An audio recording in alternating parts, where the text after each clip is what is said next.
So we'll go ahead and get started.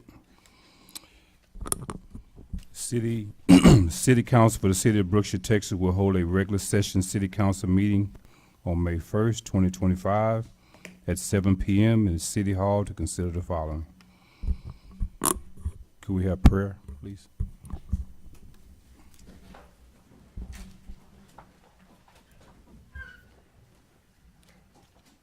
Our gracious Father in heaven, we come before thee and humbly give our gratitude for the blessings thou hast given to us. We're grateful for this opportunity to meet together. We're grateful for this city of Brookshire and the place that we live. We're grateful for these United States of America and the freedom that we enjoy here. We're grateful, Father, for the Easter season and for remembering the sacrifice of thy Son. And we pray, Father, this night that thy Spirit might attend to us, that we might move forward with wisdom to best guide our city, that we might find here that we can develop peace and unity and love in all that we do. Help us to be directed by thy Spirit. We pray in the name of Jesus Christ. Amen. Amen. To the flag of the United States of America and to the republic for which it stands, one nation, under God, indivisible, with liberty and justice for all.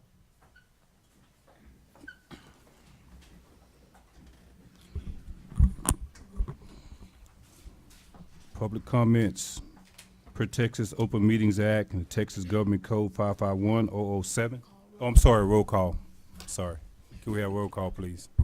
Mayor Branch, Mayor Pro Tem Richards, Present. Alderwoman Taylor, Here. Alderman McAnally, Present. Alderwoman McDade, Present. Alderman Green. Present. Mayor Pro Tem, you have a quorum. Thank you. Now, public comments per Texas Open Meetings Act, Texas Government Code 551007. The City Council may not discuss or take action on any item not listed on the agenda. Each member of public wishing to speak must sign in before the meeting, which is limited to 3 minutes. And we have Ms. Stephanie Green. Good evening. Thank you, Mayor Pro Tem, council men and women. I'm coming to you because on Saturday, May 3rd, it is election time, and as you know, the Brookshire Municipal Water District has a bond request on the ballot, and I know it's been a lot of chatter and misinformation being put out, but there's one statement that was made that is true. We are asking for the bond because we do need the money. That's a very true statement. If we did not need the money, we would not be asking for the bond. I hate that a lot of people on several sites have not made it a point to attend our town hall meetings, but it's been very informative and it's good information. The reason why we're asking for a $32 million bond is for wastewater and water improvements for our city, for our community, to improve the sewer plant, infrastructure, just things that are needed. Our system is over almost 70 years old, and people are saying use the water district money that you collect every month. Well, as you know, if you would take some time to look at our budget, there is this project is going to take millions and millions of dollars. Millions and millions of dollars is not collected. We still have to operate the water district. We just can't take everything we collect and fix the infrastructure. We've been doing that, and I think that we've been very diligent as a board with keeping the rates down and being aware of our community and the elderly, trying our best to not increase the rates.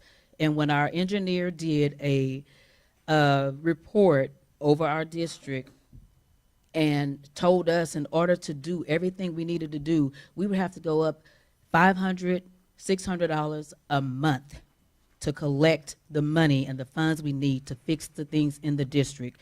That is not something that we would want to do as a board or will do as a board. That is why we come to the citizens asking for bond authority so that we can get the projects that we need, because Brookshire, you citizens, we deserve to have good, clean, running water. We deserve to be able to update our sewer plant. You deserve to be able to flush your toilets without it backing up in your homes. And if we want to keep those things going, that is why we're asking for a bond.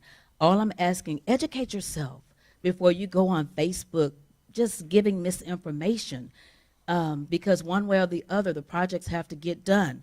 We could do bond authority, or we could do, we can increase rates to fix these facilities. And we would rather do the bond authority and be able to fix the things within years and over a set of time than just increase rates. So I just rose to say that educate yourself. Don't listen to everything that is being said, because the facts are the facts and lies are lies. Thank you. Thank you. Okay, Melanie Garnett.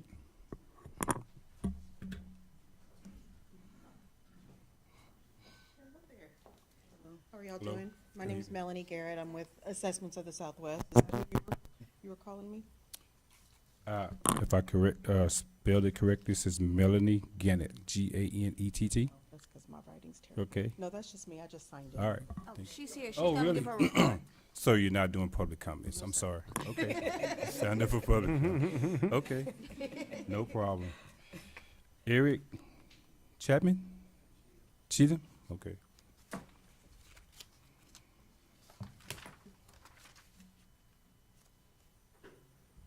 Good evening. Good evening, council members, Mayor Pro Tem. My name is Eric Cheatham. I'm a resident of Lakeside, but I'm also a first responder. And one of the concerns that we have over in Lakeside is the dividers in the road. One of the major concerns with that is the ability for emergency traffic to be able to go up and down the road safely, effectively, without any harm to our vehicles, our properties, or theirs. The other concern is the access to and from fire hydrants. Now, as a first responder, I serve a community as a paramedic. My biggest concern is these equipment that I drive is $500,000. That's with no equipment inside of it. That is just the driving equipment. We're not gonna drive through fences. We're not gonna drive through gates. We're gonna drive through yards. We're not gonna drive over medians, as I've seen the trash service do, as I've seen UPS do, as I've seen other industries out there tearing up the medians, tearing up the city's property, and nothing being done about it. Our hope is that you will actually listen to the concerns we have. Give us the ability to actually remove those medians, allow emergency traffic up and down there, and allow us to have a safer community. Thank you. Thank you. Okay, moving right along. Agenda item number 6. A public hearing on the proposed adoption of City of Brookshire guidelines and criteria governing tax abatement agreements under Chapter 312 of the Texas Code. So we will, the time is now, according to the clock, 7:08. And Mr. Olson, you're going to explain this to Mayor, to the Council, citizens. this is a required public hearing. As you know, we're in the process of trying to create a reinvestment zone to negotiate some form of tax abatement agreement with Grundfos. And essentially, this reinvestment zone will mirror the site in which they're currently located, in which they would like to expand their property. So as required by law, before we can create the actual reinvestment zone and criteria, which is up for consideration next, I believe, we have to have this public hearing.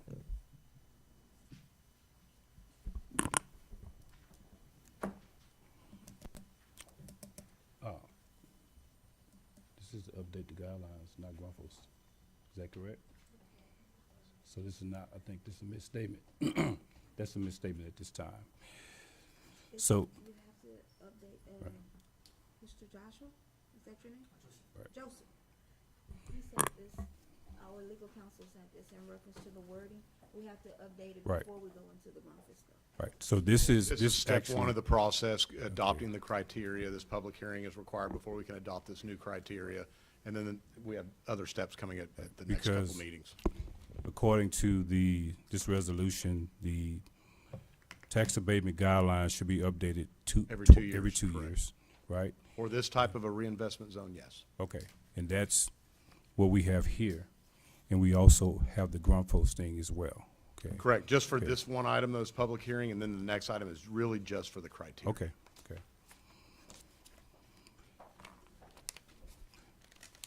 So does anyone in the public have any comments on the tax abatement guidelines for reinvestment zone?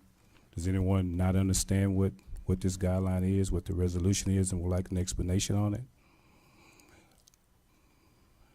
If not, and if you would like more information concerning tax abatements and guidelines, you can visit the City of Brookshire website. Is that correct? And it will give you all the explanations about tax abatements and reinvestment zones. Since there are no comments, any discussion by council on this? Any discussion? Okay, Pretty straightforward.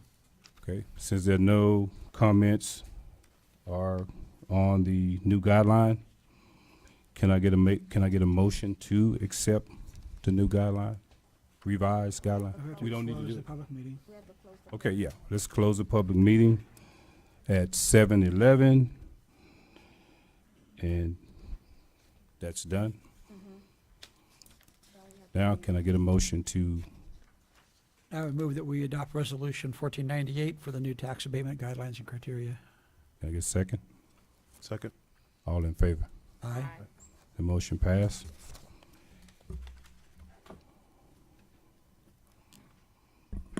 Okay. Move right along. Consider and take action on consent agenda items listed on the consent agenda are considered routine and are generally enacted in one motion. The exception to the rule occurs when the council member requests one or more items removed from the council agenda for separate discussion and action. A, minutes of the regular city council meeting on April 17, 2025.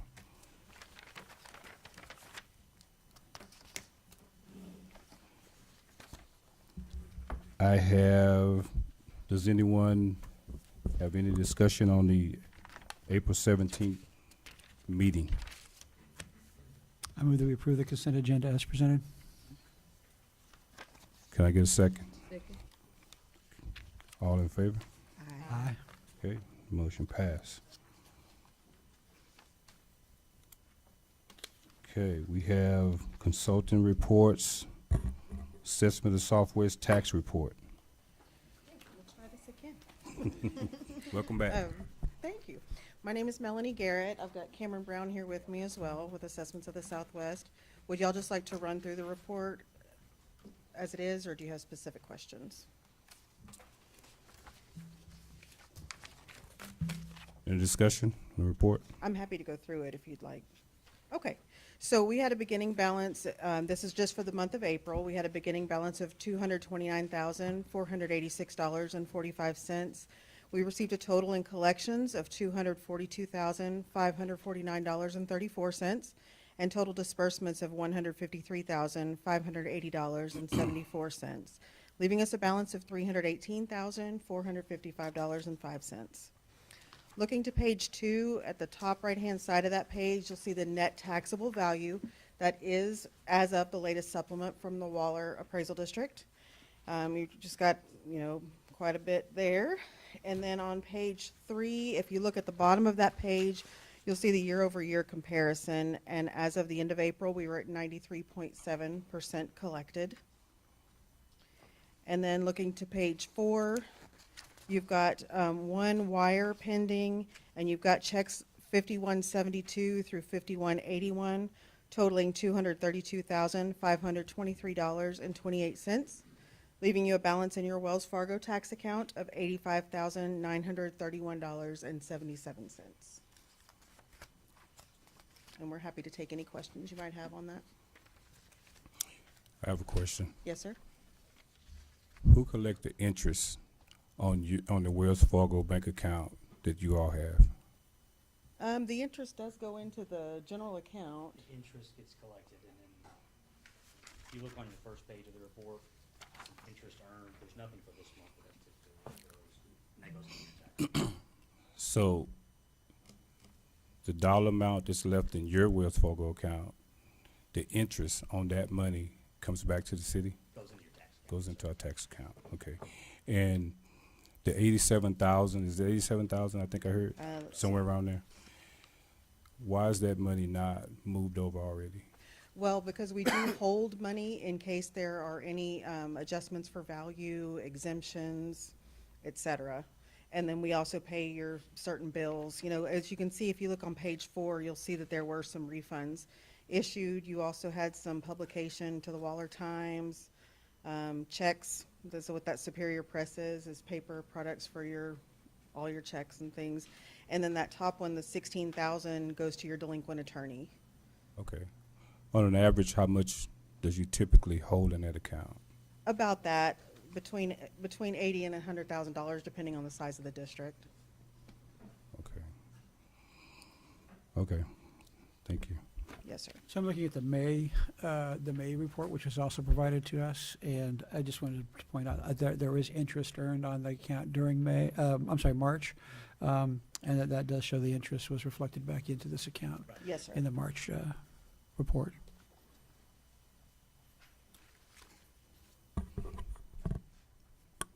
Any further discussion? Thank you. Thank you. Thank you. Code enforcement report.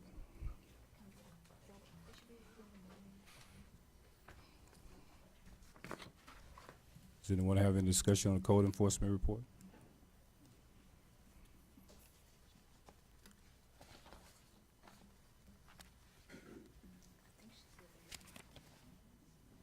Yeah.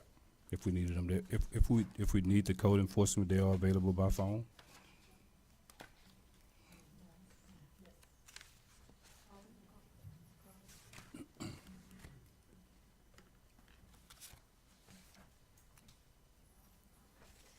Any questions on the code enforcement report?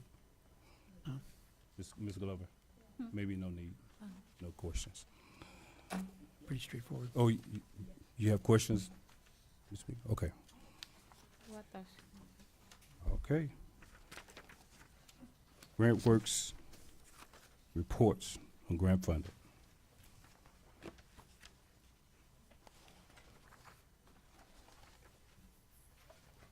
Can we get it? Talk about the ARPA? Can we, yes, come forward, please. And I'm gonna call Derek. Good evening. Hello there.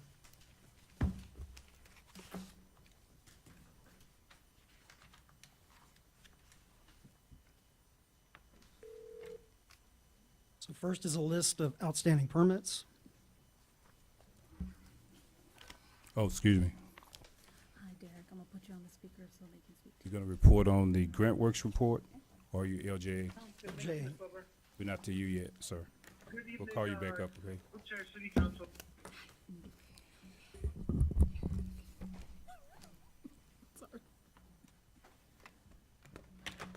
Can you hear him, Derek? I can. Do you have any questions? Can we get an update, please? They wanted an update on the ARPA funds. Oh, okay, will do. Thank you, Brookshire City Council. Yes, we have an update for you. We're finalizing the bid book with LJA. We had one clarifying question, though. We may recommend advising to add alternatives in the bid packet. So in case the dollar amount goes over, and it's included within your bid package, there's option A, option B, and option C. Option C just came up this past day on, it would be Baines and Fish Street, and the rest of the items would be add alternatives. And the reason for this is to save time. Okay, I don't see an option C in the packet, and I thought we had previously decided on the streets already. Is that correct? Yes, y'all had decided on the every street except for Kenny. I went ahead and reran the numbers and looked past it. Again, I had given y'all 505 as a number. It's actually closer to 383 with the engineering contract taken out. Okay, so then why do we have two options if we already decided on the streets? In a option A, B, and C. Oh, sure. That's because we'd like to get the city council's input on what options would be. So there's two different types of streets that can be bid. One is the base bid, and y'all would have to accept that. And the ad alternatives would be one that you can pick and choose if you have the dollar amount left over. And that's the 280,000?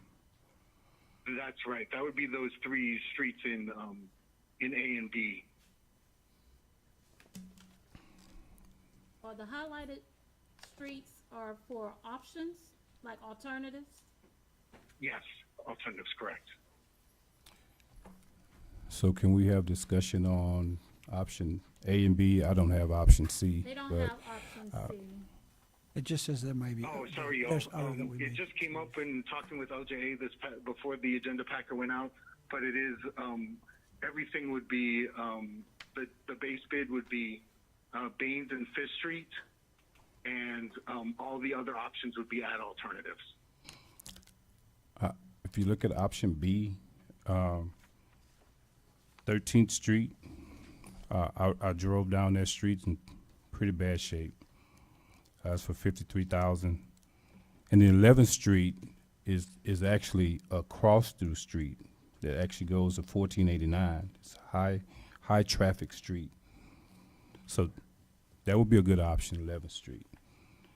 And then 5th Street, I think if you look at your map that you have, it ties into the drainage to Bessie's Creek. Is that correct? Yeah. So I thought that, my opinion, that option B would be the best choice for this If you- project. Just to clarify, if the city council would really like 13th Street and 11th Street, it's maybe option A may be a better choice, because those would be the ones you would have to accept, and the ones that are not in Salmon, or the ones that are in Salmon, those are the ones you would Okay. like to have. Okay, so the ones that you have highlighted are the alternatives. Right. Okay. Right. So, that's so we correct. really want. So it'll option be option A. A is what we want, yeah. Option A, yeah.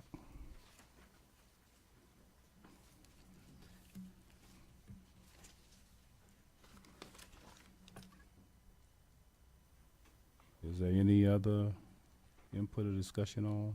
I thought option A was the one that we had agreed to at the last meeting, so I'm fine with option A. Discussion. Okay. More questions? No more questions on? No questions? Okay. Okay, thank you, Derek. You're welcome. Thank you, Ms. Glover. Thank you, Brookshire City Council. Until next time. And so this project has a deadline of 12/31 of 26. And are we gonna be able to meet that deadline? I don't think there's, LJ, I'm sorry. You can come up now.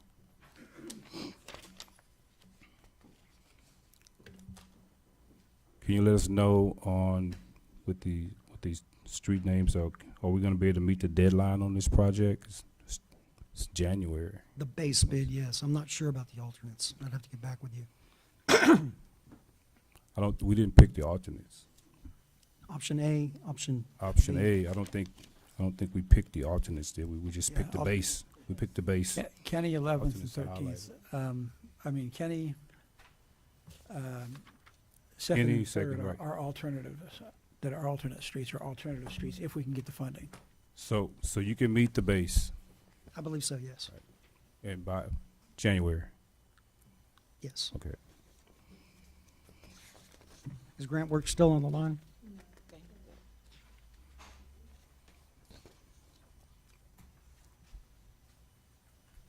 How far,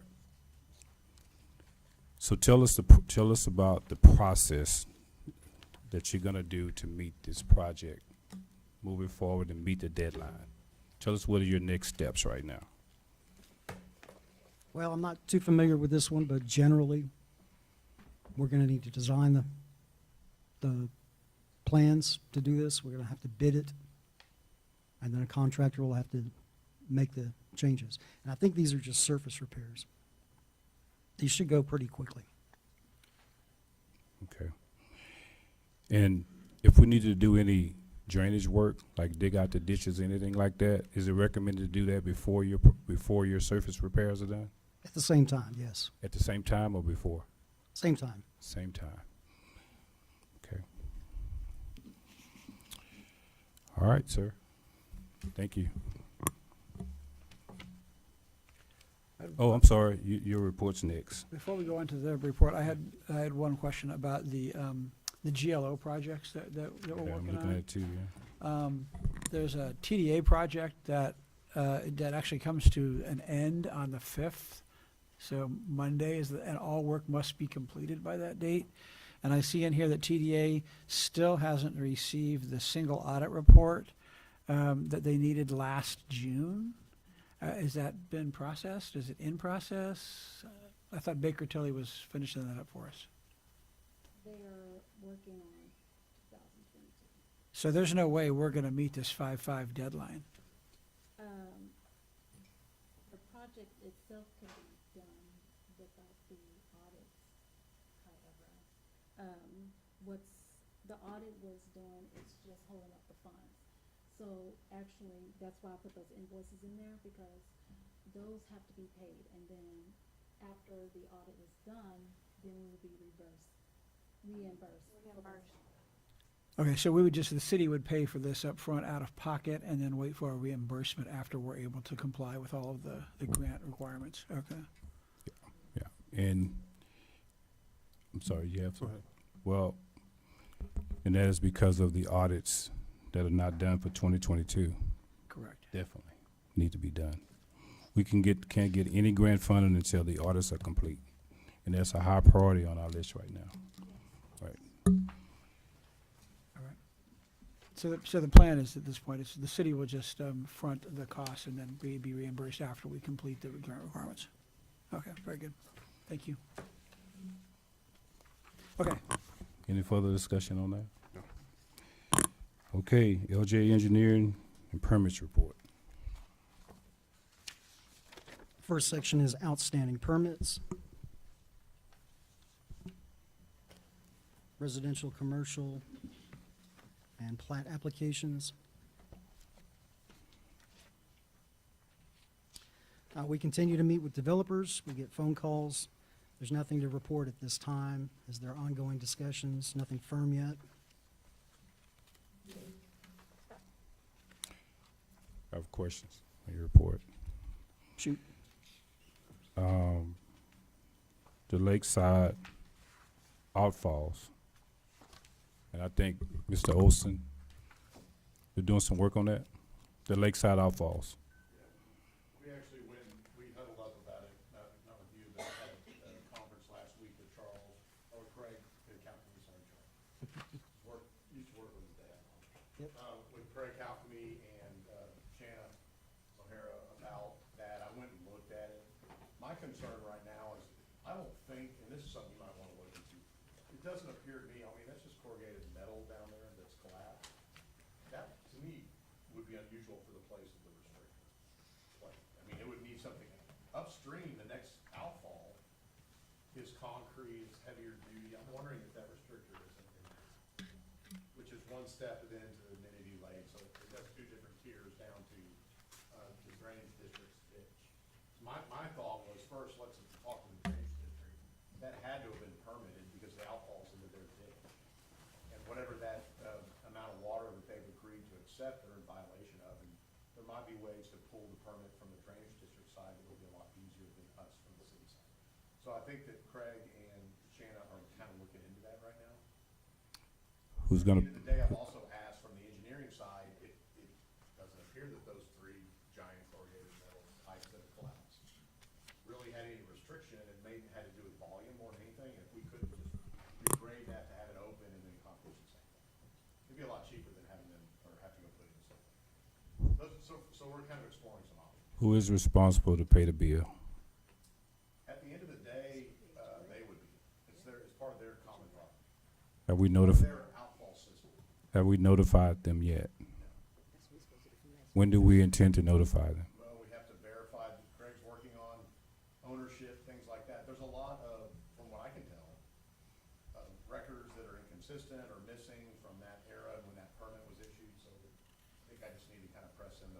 the district and make sure we're dealing with the right people first of all. I need some proof of that from us in advance.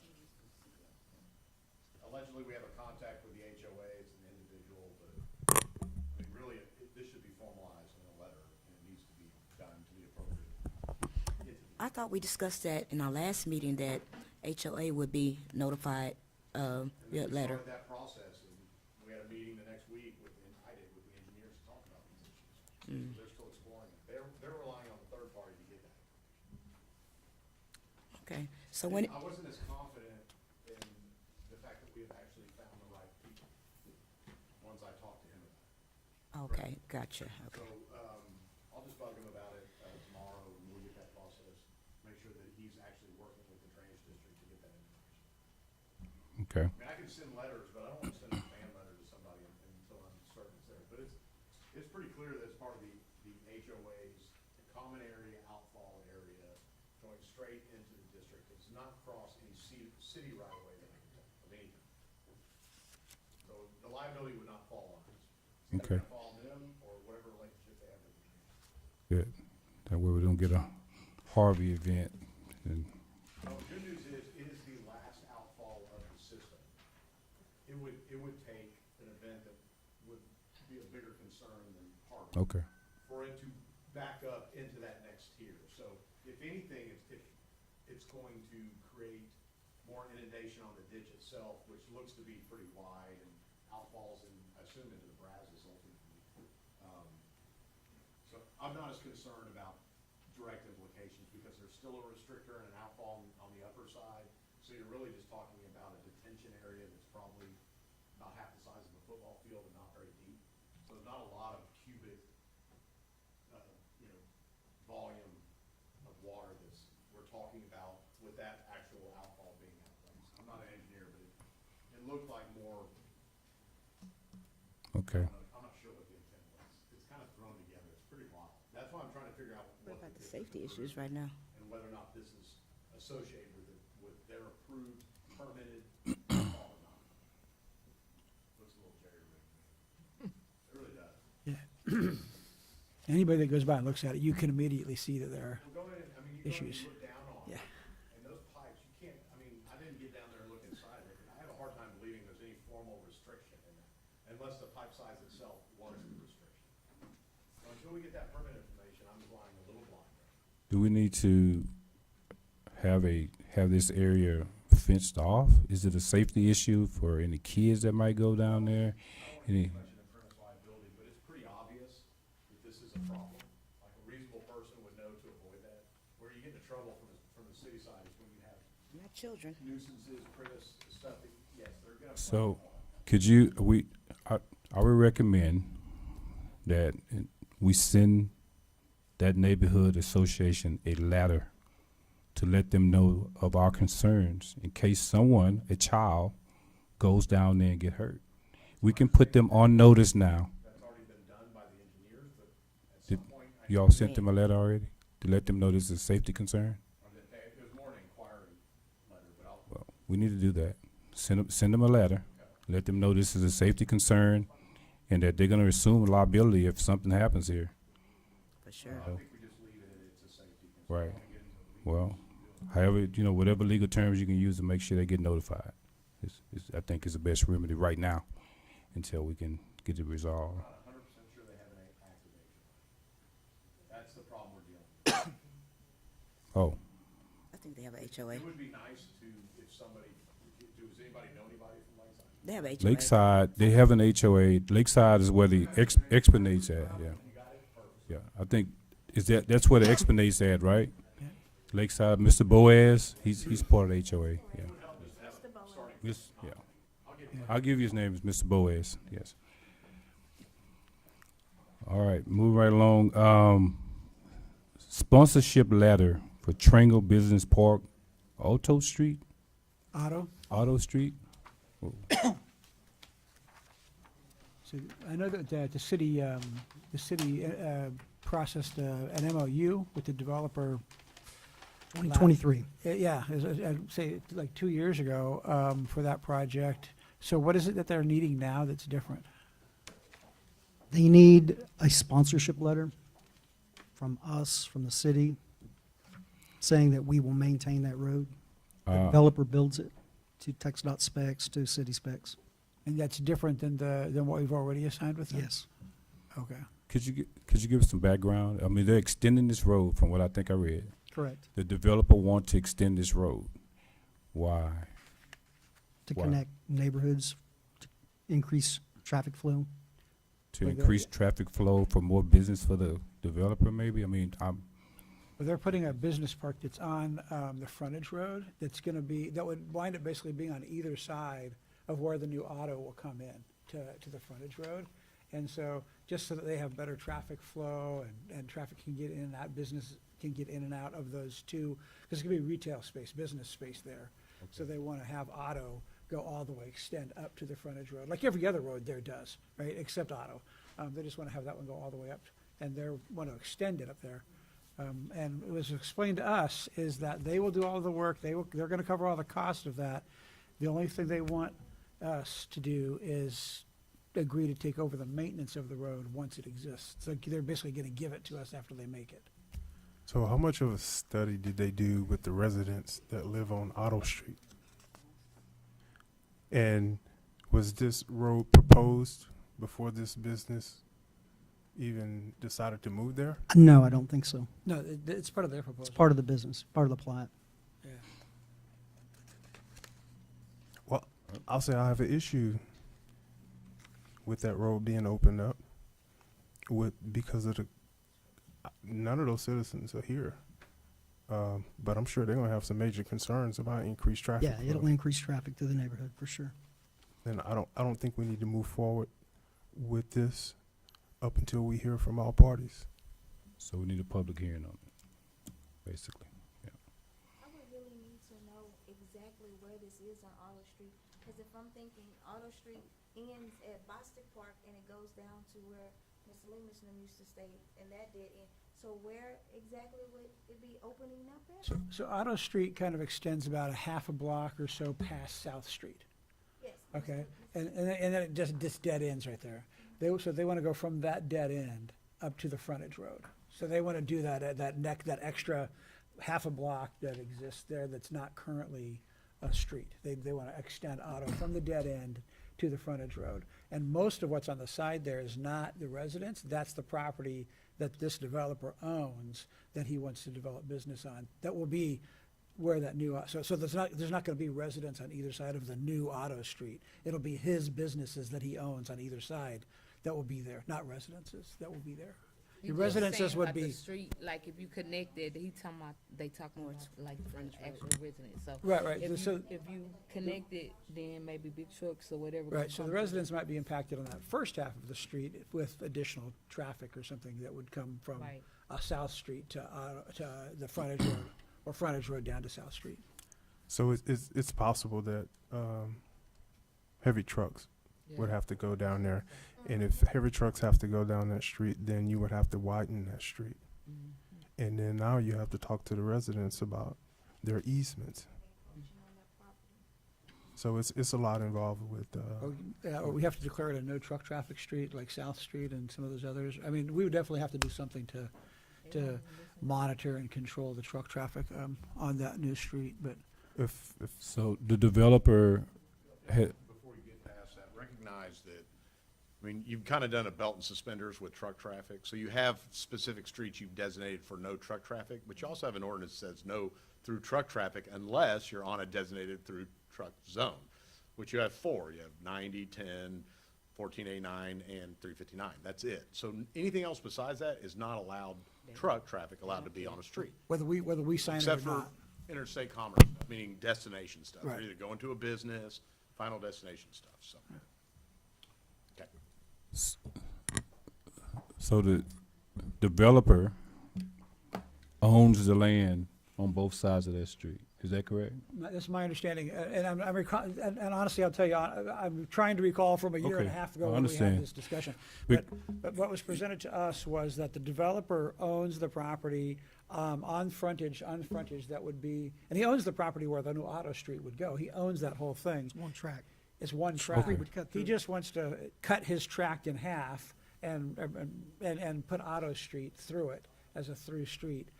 So he would still own the properties on either side of the new auto extension that's there. Is that correct? I'm So trying to to remember. make the property more appealing to any future owners that might want to build commercial things Or there, his that own that will be retail. through. He's, Right. he plans to build retail there, and so it'll just make it more desirable for retail customers to come in there and have their businesses there. Can we table it and go and take a look? I mean, my opinion is this is not a no, because, you know, we are pro developers. We want developers to come in and want to increase our tax revenue in the city, right? And if we just table this real quick, I mean, I'm sorry, it's just on this report, but, and take another look at it, drive down the site, take a look at it, see if it's gonna impact any residents, see how much traffic is gonna flow through there, and then we can come back and make an informed decision. We do that? I agree. Yeah, I'm not sure that it wouldn't be a bad idea to schedule a public hearing, or somehow, maybe not a public hearing, maybe just somehow we contact the 5 people that live on that between Otto and South Street somehow, and just say, hey, this is being proposed. If you have any thoughts, Yeah. let us know.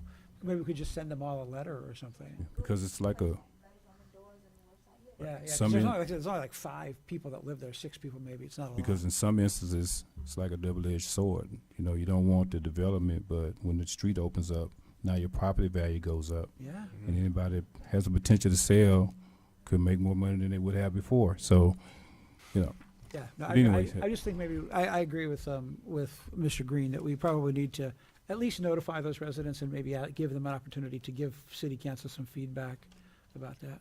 okay.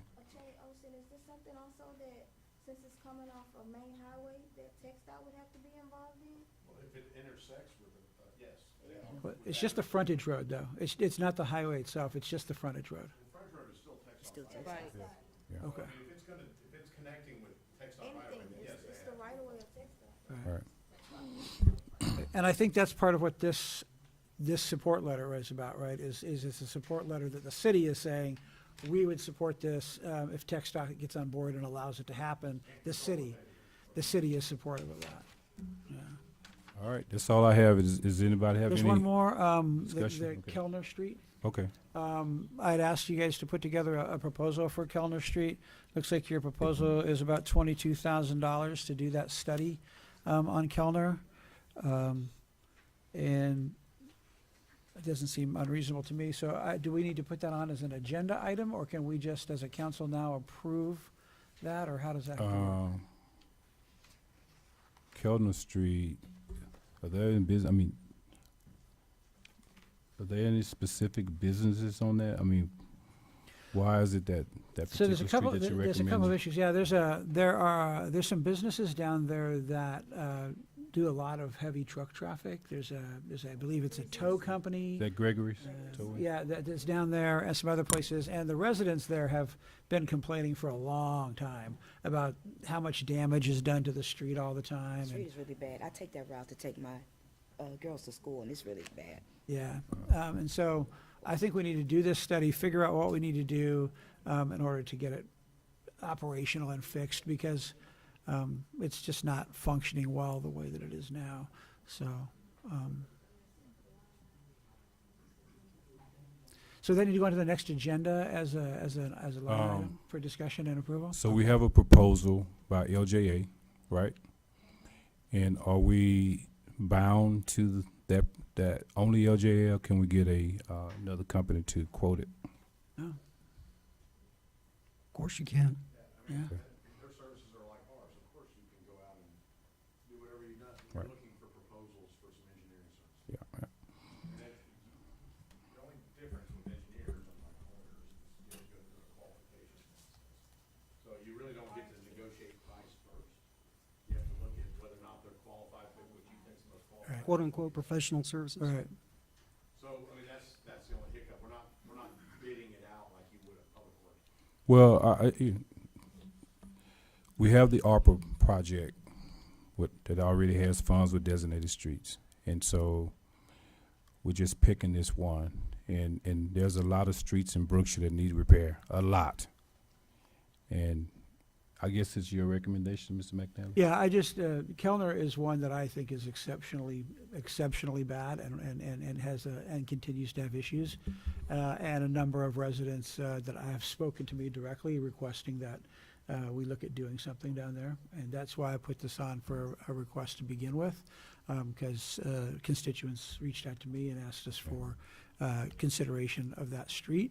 Since it wasn't because it wasn't included in the Okay. original proposal, and Understand, I'm just trying to figure. So that's how it came up. It's just I probably had 4 different residents that live along Kellner and Gassner reach out to me asking about that, and I haven't had 4 residents on any other street ever come to me for anything. So Okay. Is there any further discussion? Do we want to add it to agendas? Okay. Put it on the next. Next agenda item, okay. all right, thank you, sir. thank you. Do we need a motion to accept all these down here, the consulting reports? Yeah. Okay. Can I So get a what- motion to accept, do you have anything else? No, so I'm sorry. what is the motion?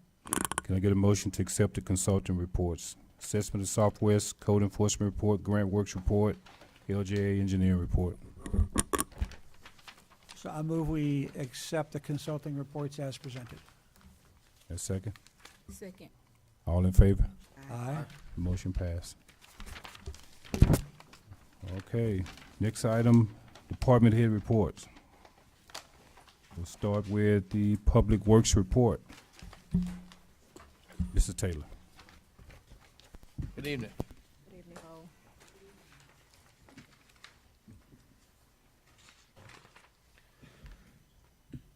Okay, just to kind of touch the main topics, the ditch renovation we started on the north side of South Street, that has been completed except for the last 3 culverts before you get to Baines. And that is due to our dump truck, having mechanical issues. We just received the truck back yesterday. Today, we had more mechanical issues. The truck is operational, but it's not operating properly. So we're gonna try to continue this the best we can, but I cannot guarantee anything as far as, with the truck. Our mechanic's due back shortly. We're gonna let him look at it, make a determination of what needs to be done with it. And, So, let me talk about the work first before I get to the dump truck, Yes, and that'll probably be added to future agenda items. But so I did receive. You started South Street, right? Yes, sir. Didn't finish it on that one side, and so one of the residents over there reached out to me for concerns of water that was standing in the ditch in front of the house, and we spoke about that. It is a concern, but it's not a flooding concern. Is that correct? No, sir. We did agree that you are going to rent a dump truck to go ahead and finish that one side, so that way the residents' concern can be taken care of. We can't do it right now because there's a lot of rain coming, Yes, sir. and we can't set COVID speak with the rain that's here. Correct. Is that all correct, right?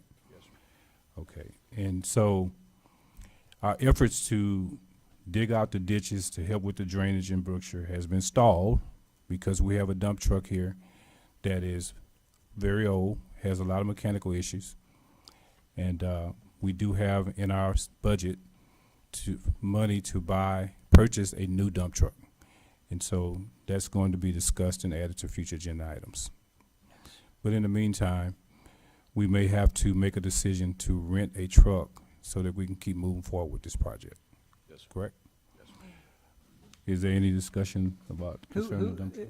I'm glad that we're gonna move forward with the dump truck. Who's responsible? Is that gonna be Mr. Taylor's responsibility to try to find dump trucks and what's available, or is that something that we Well- have somebody else that will help us with? Is there a consultant? Mr. Taylor, first, let me talk about the rental first. He has reached out to a company and got quotes for rental. And so, I think what was it, $5,000 or something for a week, a month or something. Yes, sir. Yes, sir. And then concerning the new dump truck, we haven't, I'll add that to future agenda items to do some research on that. I just wonder, who's responsible? It's for gonna that be the information? responsibility of a joint effort with the mayor, the city secretary, the accountant, and Mr. Taylor. Fantastic, okay. And then I would like our mechanic to go out and, you know, review the truck, everything else before actually make a Sure, purchase. sure. Okay, Yes. awesome. Yes, sir. Is there any more discussion on, So we are going to do rentals? We are going we're to do. going to do a rental for this, to take care of this one issue that we have. Okay, And then if we move forward with future rentals, which will be kind of expensive, we'll bring that before council for discussion. okay. For the city's best interest, though, I would recommend waiting until we get a good week. Like next week, they're calling for a lot of rain. If we're gonna pay that kind of money to rent a truck, we need to get as much use out of it as we can, and not, you know, rent it and work for a day and we're shut down for the rest of the week.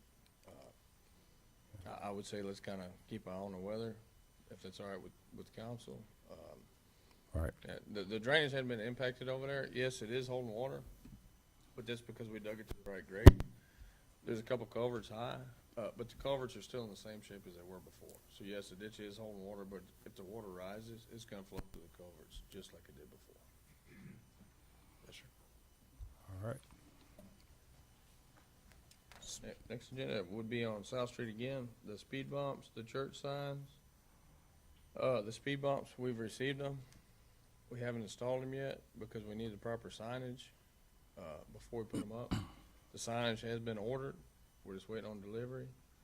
And as soon as we get that, we will put in 4 sets of speed bumps from Baines to 1489 on South Street and put the church signs up as well.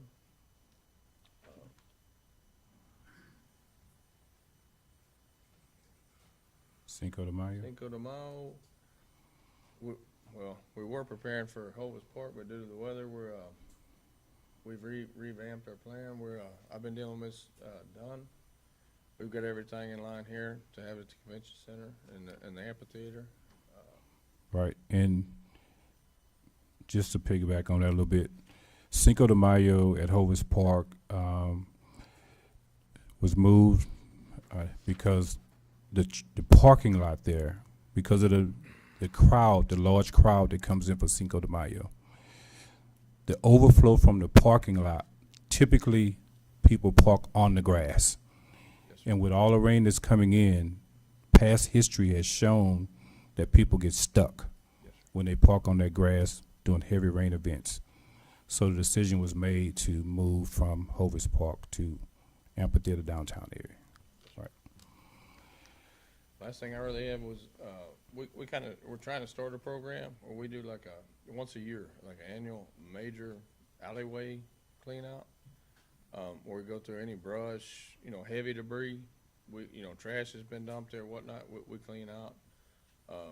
That lets us get access with our tractors, mowers, everything else to maintain alleyways. We're gonna try and do a little bit better with the way they've been being maintained. We completed that. So now that we have the side-by-side that we purchased in this budget, now we can get in effectively, get weed killer along the fence lines, around the manholes, the stop signs, what have you. So we should be able to keep those in a lot better shape. Okay, so I do have, Ms. Corner, several items that need to be added to this report. The dugout status at Hovis Park.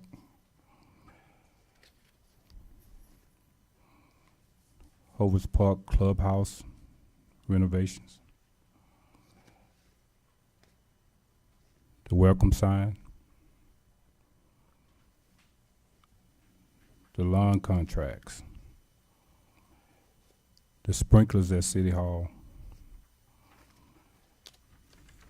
The sprinklers on Highway 90. City Hall landscape in bricks. Hovis Park lighting.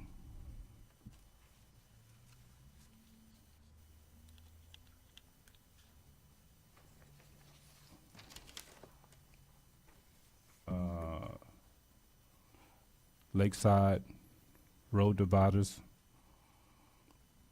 project. Amphitheater restroom project.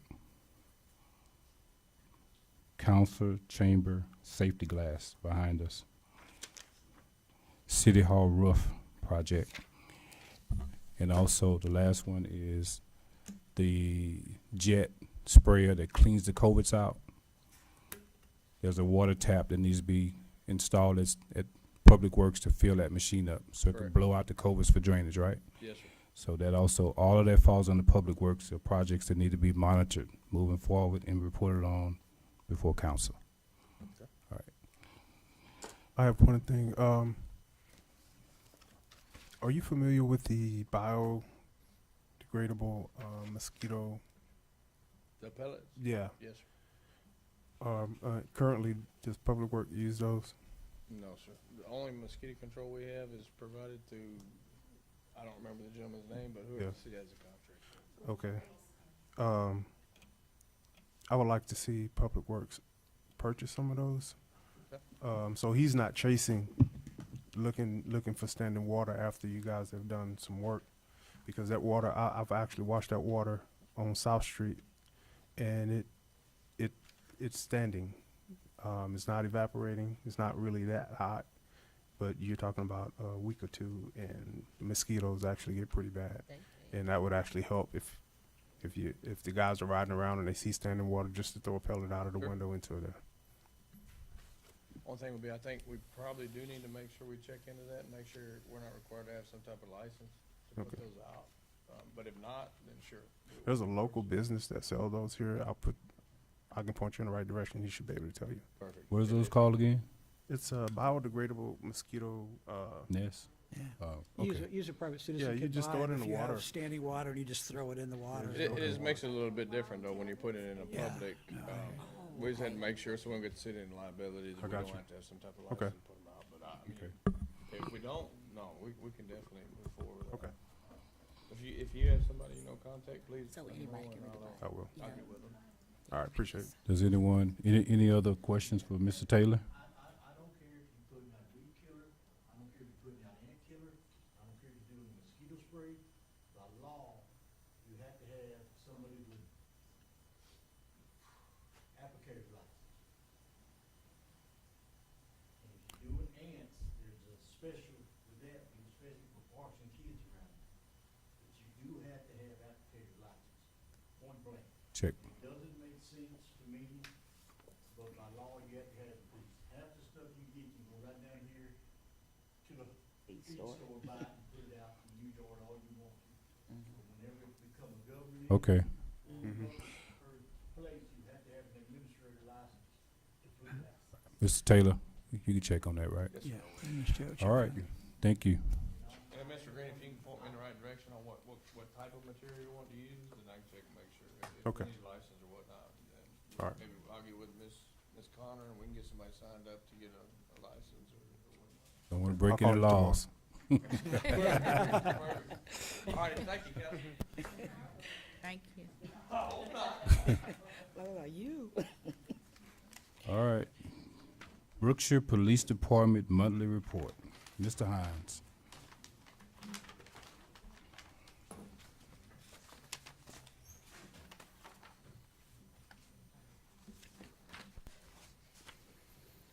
Good evening. How's everybody? Good. Usually we highlight it publicly, is that what we're doing? Highlighted publicly? Highlight my report publicly? Is that Well, how we're just doing give us the highlights, but I do have one question for you when you're done. Yes, sir. So, this is a report for March. Total calls for service in March was 815 calls for service.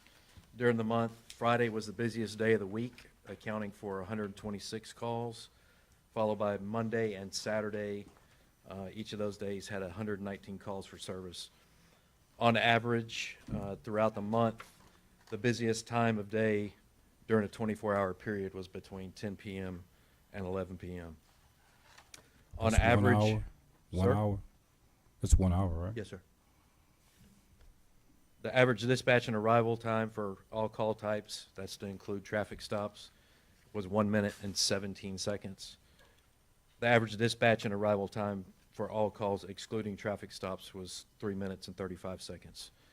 We made 394 traffic contacts and responded to 16 traffic accidents and conducted 34 house watch and/or vacation checks.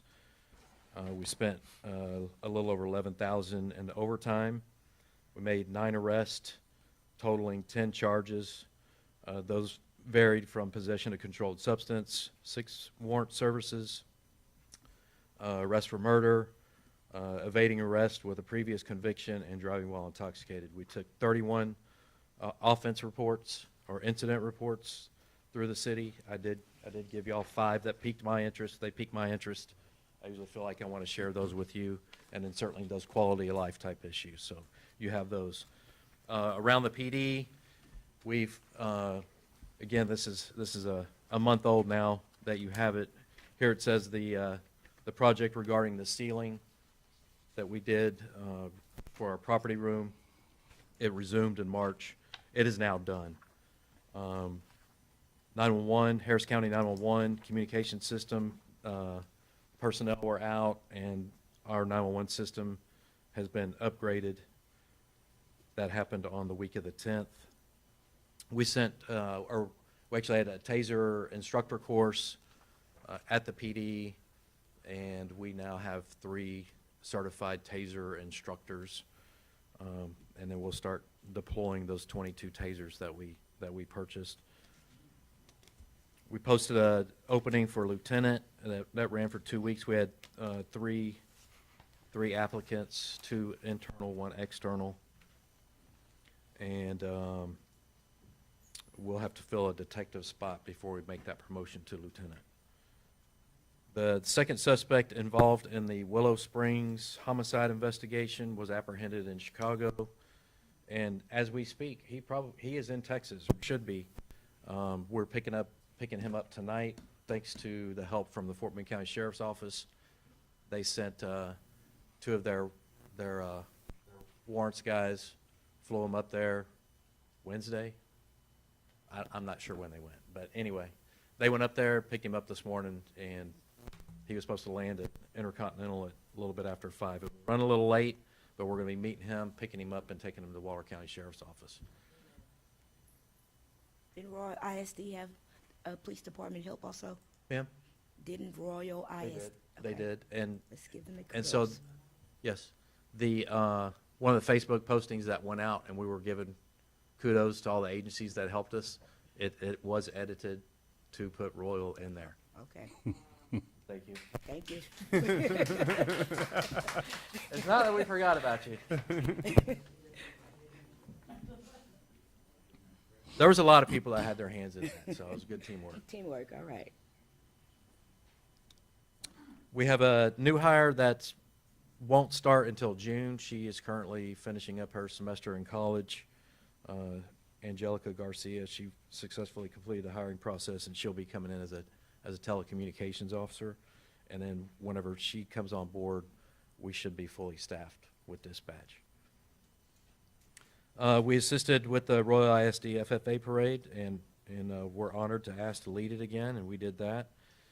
Katy Police Department hosted a rifle class solely for our agency, and we sent 4 officers to that. So we're grateful for their assistance in helping us out regarding that. We still have the rest of the patrol to send through that, another 4 or 5 people. So that's upcoming in the near future. We also participated in a walkthrough at Royal ISD. Chief Vaughn sent out an invite along with the Fire Marshal's office. And so members from the police department went over there along with the Waller Harris ESD 200 and did a walkthrough of all the campus, or all the schools and all the way up to the administration building. So we touched every building in there to get a good idea how it's laid out. So appreciate that opportunity. We also, Ms. Dunn asked us to come to the City Hall and put on a safety evacuation planning. So we came in and spent half an hour with the City Hall staff, and we talked about what they need to do for planning in the event of an evacuation. And we also touched on some active shooter tips. So I think that was well received, and I think we handed out some good information. Another TCOL mandate policy that was disseminated in March to go in effect on the 4th, that was implemented, and that was regarding personnel files. We're sending 3 people to evidence management and property room training There'll be one of our patrol sergeants and 2 of our TCOs, telecommunication officers, They- as we move our property into the new property room. We want to make sure that it's managed properly. When we did our audit, we had 5,000 pieces, over 5,000 pieces of property, some of that stuff dating back to the 70s. We have a room full of stuff that needs to go back into the evidence room, but we have 2 rooms full of property that we need to get destruction orders on. We'll have to double check all of those pieces of property with the cases to make sure that either the statute of limitations expired and or that is property that we can get rid of. So we've got a huge undertaking on getting our property room back into. Who will have access to your evidence room? How many people will have access to that room? Everybody could access it if they want to, but we do not. The key is locked up, and it's videoed.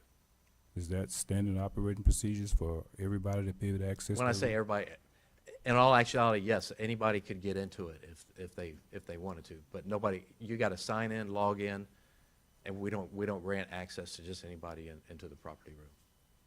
We don't really have a functioning property room at this time. Who controls that key access? You, or is there? What I do not. It's locked up. Right, but who has the authority to say you can get the key and go in there? I do. The captain, anybody in the command staff, Command staff. Okay. and CID, which will be Sergeant Drake. And then that's the whole idea, getting these people trained with the evidence room so that it is properly managed. From my experience in previous company, that there was probably should be only 2 people with the key to that room. So you sure that that's standard operating procedure to have anyone to come? I'm not and saying get that's standard operating procedure. Yes, if who could have access to the key, and technically anybody could where it is. Do you have an industry standard operating procedure for access to the evidence room? Not in place now, no, sir. Okay, I would like to see one. Yes, sir. Just to make sure, because that's a very important room. It absolutely is. Yeah. Yes, sir.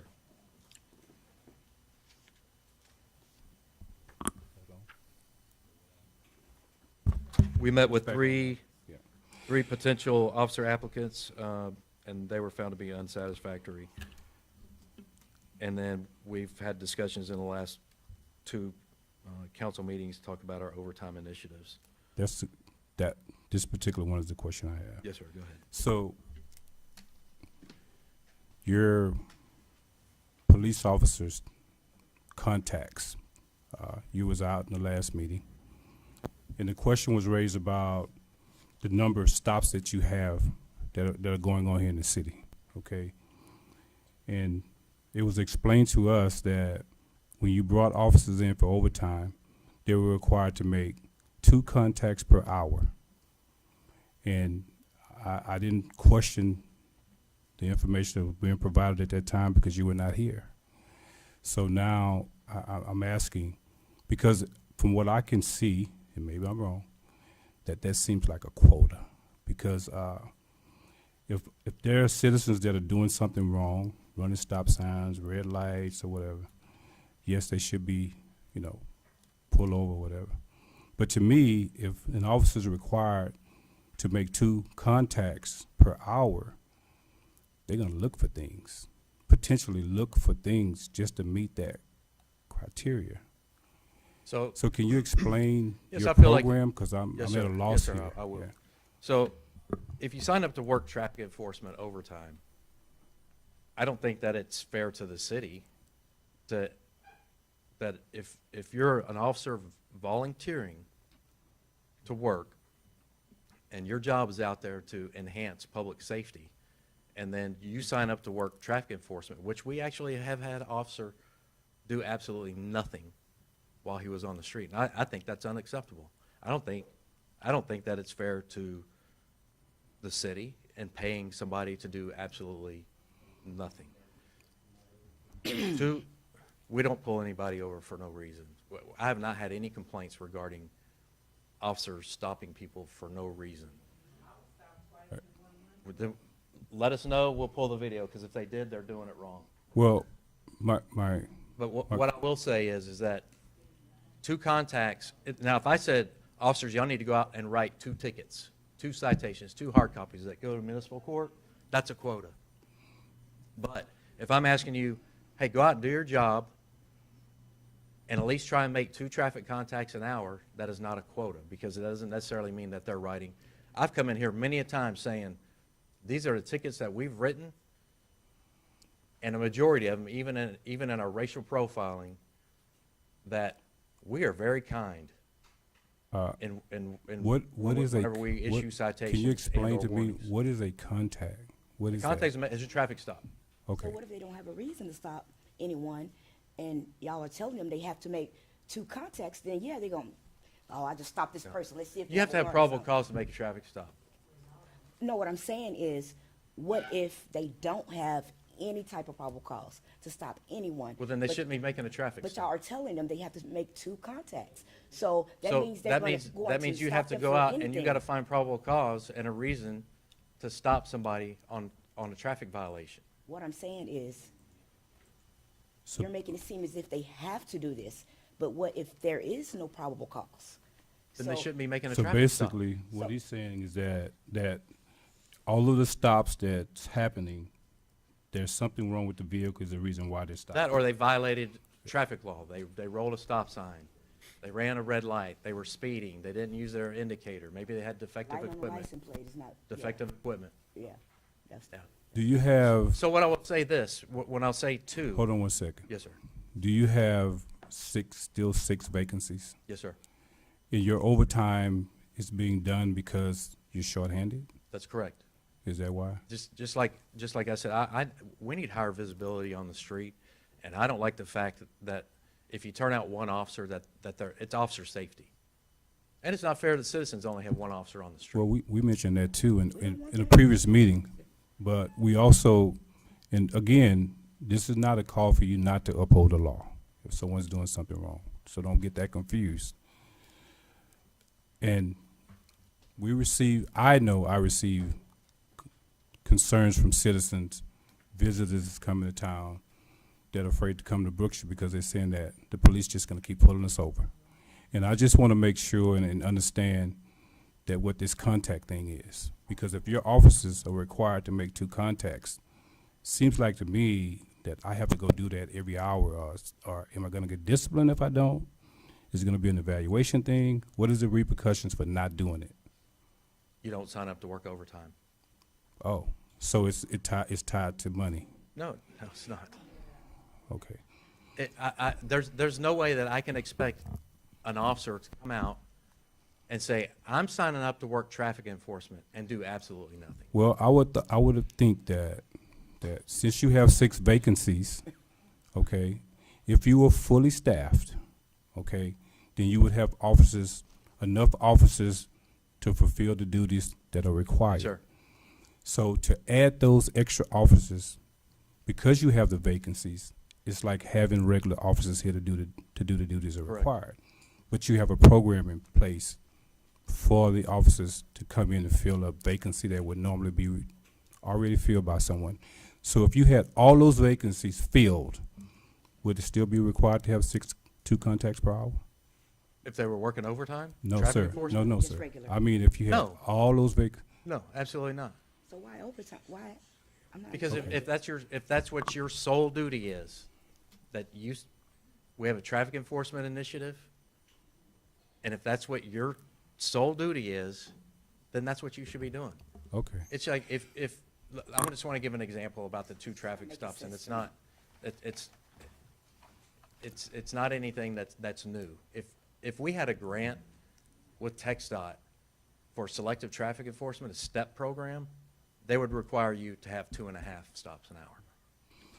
Okay, I understand. And is there anyone else here on council that, I mean, I think that's the last thing on the report.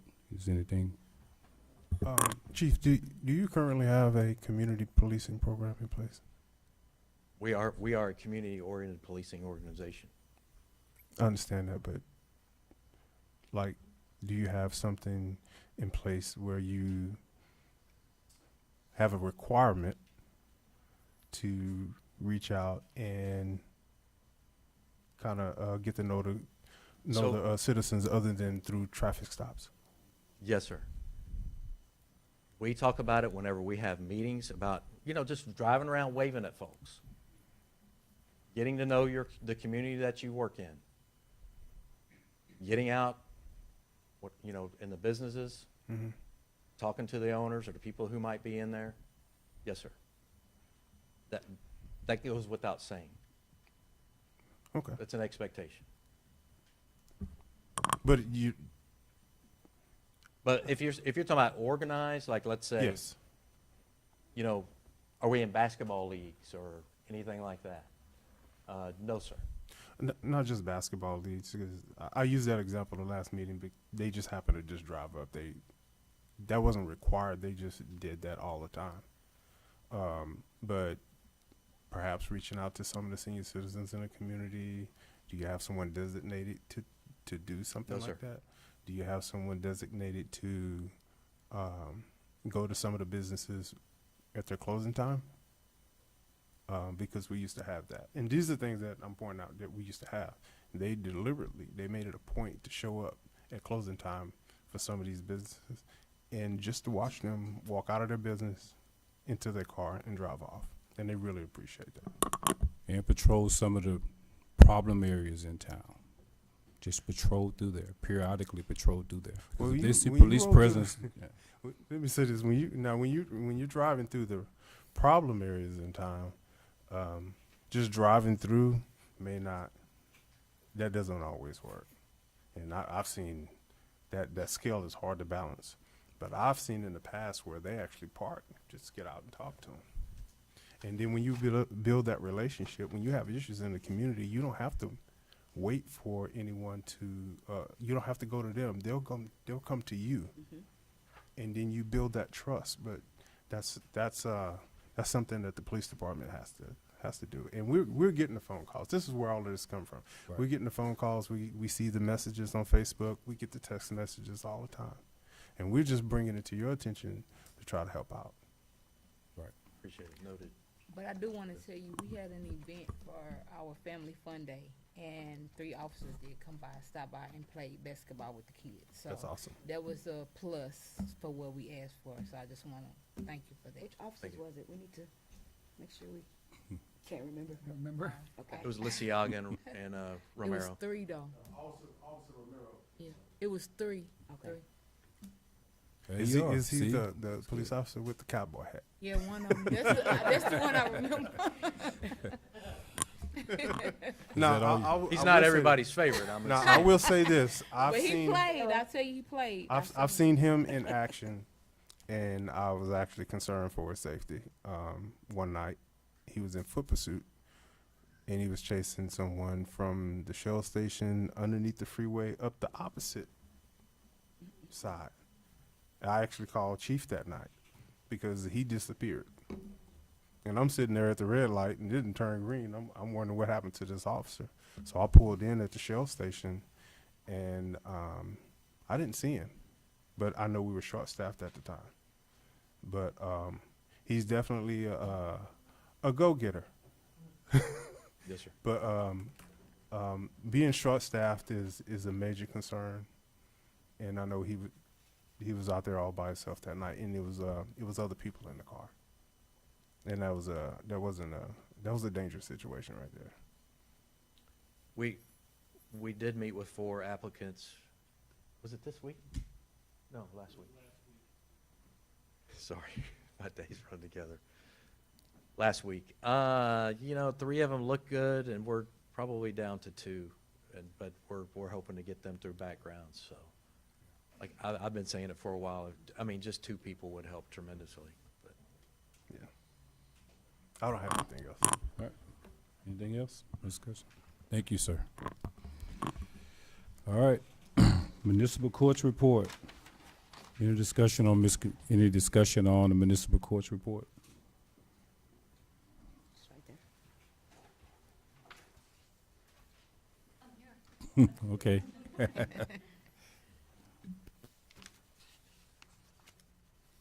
Good evening. Good evening. You have a report for us, or you just look for questions? It should be in your file, but if y'all have any questions, I have it right here with me, and if y'all have, Oh, okay.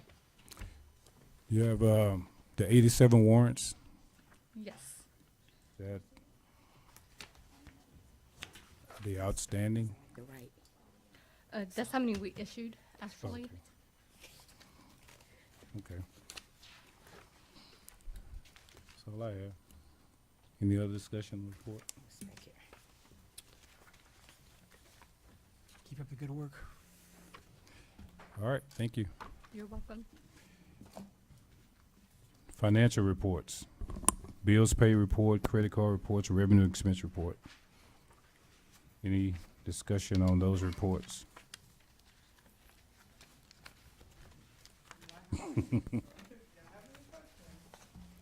Please feel free to ask.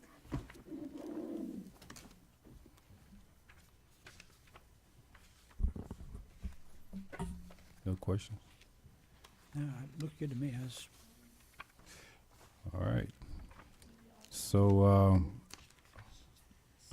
I would like to, thank you, no questions right now. I would like to make a motion. Can I get a motion to accept the Public Works Report, City Secretary Report, Brookshire PD Report, Municipal Courts Report, and Financial Reports? Did you want to review your report, Ms. Connor? Oh, I'm sorry. I miss you. Oh, yeah, you sure did. All right, Ms. Corner. You got for us. I kinda like going over my report, just so in case y'all have any questions. As far as the human resource side, I have had 0 new hires. We had 1 drug screening test. We had 2 employees. We have 2 employees out on medical leave. I have 1 employee that was denied unemployment. The city needs to create an interview process. Council, Mayor Pro Tem and Council, the reason why I'm suggesting this is because that should be a process in every HR department. We have people that are leaving, and instead of them returning their items here, they are returning them over to the PD. I think that it's items that are in our log as far as if it's been distributed, a computer, a laptop, a phone, whatever it is. I think that it should come back over here to this department where it was issued from, and from there, we should make sure that we are accounted for it. So we can't say that someone took it home, someone, well, actually, someone erased one of our city phones that was a government phone. And so I don't like that once it gets over here, it's secondhand. And that person very well may have done it, not saying the police department did or anything, they just returned their property to the city. But it needs to be an exit interview process, therefore we can discuss what were the issues, so in case they do happen to file some type of discrepancies or whatever, I can have those written down and make sure that it's in their file. Can I say something on that? Sure. Speaking of that, I know that the city of Brookshire, had a city page, and the previous admins over that, they were refusing to, I guess, give the password and all that, to Yes, the new. ma'am. So, Olson, that is considered really government property. How do we go about that? We had to create a new page, but that old page has, everything from the city on there, and, pretty much they still have control over it, and they're no longer employees here. So there has to be some type of way that, Well, unfortunately, when you look at like city logos and stuff like that, it's considered within the public domain. We deal with this kind of stuff all the time where, a plumbing business or something. will I'm have not talking a about city- logos. No, I get that. You're talking about city employees. I'm talking about the page, the city's page. Our website is controlled by a third party. So we had a social media page. contract person that was over the social media page for the city, and now that person is no longer with the city, and we could not give access to carry that on to give someone access. else. And when the phone was returned, they wiped it blank. They also had a cell phone, had control of the page, and also had a cell phone. So it's two questions, deals here now. One of them is, because that website that was controlled by that contract social media person has city information, some confidential information, is there a legal way to get access to that site to be an admin? So the city, someone at the city can become an admin? Yes. Just the website or the Facebook page? Website, for access to the Facebook page. There are admins on Facebook. We're all in the So- same meeting? So do we not have access to the city's website, We have access to the city's website. but not to the Facebook page? That's what it is. It's the Facebook page. Okay. Yes. Created this Facebook, whose Facebook? I mean, sure, it's our Facebook page? Yes. Yes, it's the city's. Right. And what happened is, all the followers follow that page. Yes. See, now you have citizens stating this Yes. issue. We can no longer post anything on there because the previous admins are no longer here, but refuse to give access to the new admins. And one of the reasons is because equipment returned was wiped clean. So even, All the, what, access codes? and all Mhm, that good mhm. stuff? And that is the reason. Is that the only issue we're having? as of right now, you know, it's something new. And I every know day. this is something new for you, right? Because it has to do with Facebook admin access, which is, That's what I said. But right. We did, but You have still, to it's have a, access to get it's a in lot there of to people shut it that down. follow that page. Page, and we would just have to. I know, but it's still not right. It's a lot of work to get. It's, don't worry about it, I'll take care of it. Yeah, we. take Well, care of it. what Miss, Can't handle it, we have to go somewhere else to do it. Miss McDade is asking you, sir, is there any legal ramifications for this individual? We're denied access to it, then yes. That's what, so that's what, That's it. you have your Can you check it out? That's all I was asking. I promise you, at the end of the day, we're gonna send a demand about it, and they're just gonna shut it down. That's what Facebook's doing. Can we send a demand to request to be added as admin? Admin for access to admin. Policy operates as a relationship. So they have it listed under government. I mean, you know, it's Yeah, we can give it a considered. shot and see what happens. Okay. Be a good job. Like I said, it's something new for you, right? They're gonna have their own internal policies as it relates to page and administration. I have a feeling that at the end of the day, unless we What- get what- permission from whoever they list as their current administrators, if they're gonna, the only option we're gonna have is to shut it down. So why not contact the people that has access to it and demand them to give over the But we, same, well, 3, however, you know, that, okay. but could you check it out? I know you said the only option we have is a Can you, right, before we, I think Right. if I'm in Facebook's, you know, and I'm listening to you say that, let's say, we appreciate your concerns, but we have a page that's controlled by a third party that is not giving us permission, we'll shut it down since they're not associated with the city anymore, and we're gonna have to start a new one. right, okay. But, I mean, to avoid that, let's see if we can't get some cooperation. Thank you. in government. I can start a Facebook page that says I'm the city of Brookshire. Okay. There's nothing illegal about it. So, I mean, that's the problem we have. But it's still Well- information on the old one. But you're not understanding. Yeah, because it's a new one right now, but nobody, they're looking like, where is this coming from, you know? Okay, thank you, sir. Okay, I would like to continue, so. But I want to ask a question before you continue. Mr. Olson, concerning the exit interview process and returning of the equipment, what needs to be done? The council need to update the personnel policy. Right. We need to update the personnel policy to get this in there, right? Is that correct? It wouldn't hurt. Right, okay. A policy where whoever's doing the exit interview obtains all the issues of security, keys, phones, laptops, A checkoff list, Right. just a regular Okay. checkoff list. No. No, they're not returning anything here. Those that have left have returned everything to the PD. Right. Yes. Okay. Yeah, but that would be part of the person. Ms. Connor, just before you move on of human resources, do we not have one employee that's currently on administrative leave as well? Yes, We have one employee out sick, right? out sick. We have 2 out sick. Out sick. So we have 2 out sick, we have 1 on administrative leave. Out sick. I think we have, I don't think we have employees on administrative leave. Do we? Yeah, we have 1. We do? Okay. I thought we had, thought it was out sick. Public Works. I thought it was out, the person was out sick. I didn't know It's that. 2 from Public Works. Okay. Yeah. Okay, thank you. I just wanted to make that correction on here. Okay. Okay. The next thing,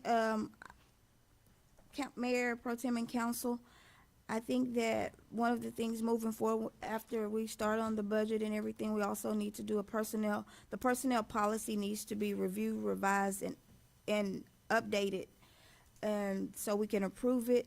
It's a few things. I noticed that in Chief Hines' report, he stated that he changed something in his policy. Are we supposed to have that over here? Is the Yes. council supposed to approve changes in any policy, or I can change my policy as well? No, council approval. Okay, just making sure. For those reasons, we need to know in case if something is His violated. policy change was mandated by the state of Texas, though. So, I mean, yes, we have to approve it, but we don't have the option to not approve the policy that he But it didn't come that he before us. put But in it did there. not come before council. I'm saying for that. review. But what if I'm just- something happens and we don't have record of it I being get it. changed. Yes, bring it over and we'll look at it, but we don't have the option to not approve something that's I didn't say mandated not by the state. approve. It has to come before us. I didn't say not approve. I never said not to. No, she said that it has to be approved, and I said, well, not necessarily. The Okay. state can mandate things that we have to do. Okay. What else you have? Okay, documents signed and executed, signed 2 former police officers, TMRS forms, signed documents with New First Bank to be a temporary signer. First draw for mid-mark paperwork was complete. Paperwork with TxDOT for road closure for parade routes and city routes. About a week ago, in the past, we had never really just did, the paperwork through TxDOT. The police department notified us that we needed to complete this paperwork in order to have the parade routes to close down the roads for TxDOT. I was able to get in contact with someone from TxDOT, and it'll be on the next agenda that a resolution or ordinance will come before the council, and it would be one time, so that we don't have to continue doing it. It'll be for so many years, and then we'll have to do it again. That way, we don't have to wait till the last minute, and it won't be denied because it's not within the 30 days. But I do want to let y'all know that we had someone really nice at TxDOT that was able to help me and rush the process, so that if we were to have the parade this weekend, they were going to try to get the paperwork completed and done to us in a timely manner. So that's a good thing to have relationships, to have some of your own relationships Can I have as well. something on that? So how many years, after this, will we have to renew it again? I would have to go back and look at exactly how I know many they did this years. before. But we've done it before. Chief Jackson had done it before, and that's why I was familiar with it. And they even told me that it had already been done before for all the parades. So we're just gonna make sure that it's done and on record and filed. Okay, so it's not indefinite, you have to, okay. No, it's not indefinite, no. And all they ask for is a schedule of the parade route. They ask for the dates, rainy days, and for the police department to say that they'll be controlling the traffic and so forth. But it's not really Okay. as strenuous. It is a 30-day, I think it's 60 or 30 days. Which one is 30? 30 days. So we didn't get the 30 days. It was like a week, but someone there helped. So Oh, good. that's it. Meetings, met with Captain Miller, received some entrusted funds on April 11th. Had a meeting with Black Panther, Attorney Olson, and Mayor Pro Tem. I reviewed some agendas. We had a meeting with the investigator, Mr. Bruce Zermino. I received some subpoenas, requested Stephanie Green's rehire packet that was given to the Waller County DA's office. They also requested Jeremiah Hill information again, that was given to the DA's office. Update on items by the council that council has been requesting. I have no update at this time, for the request for Billy Tidwell to investigate the bid processing for Venus Construction. No update on the requested investigation for the cameras in the city hall.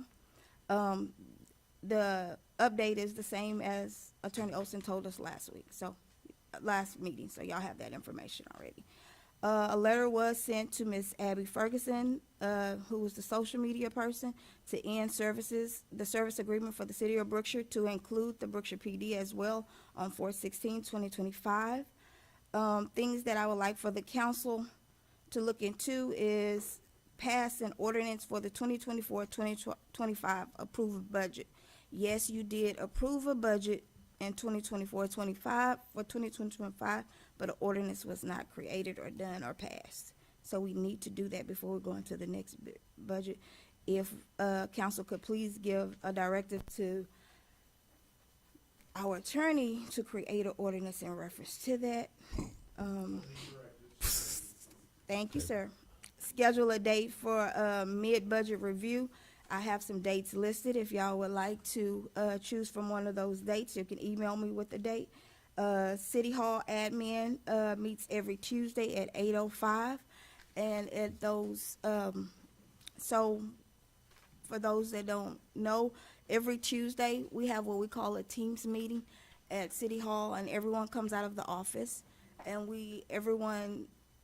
a different personnel is in charge of putting on a Teams project. I heard earlier Chief mentioned that Ms. Dunn did the one with the active shooter. So every time we do something, every Tuesday it's something different. Someone in the office is in charge of it. So we're trying to build a team around here.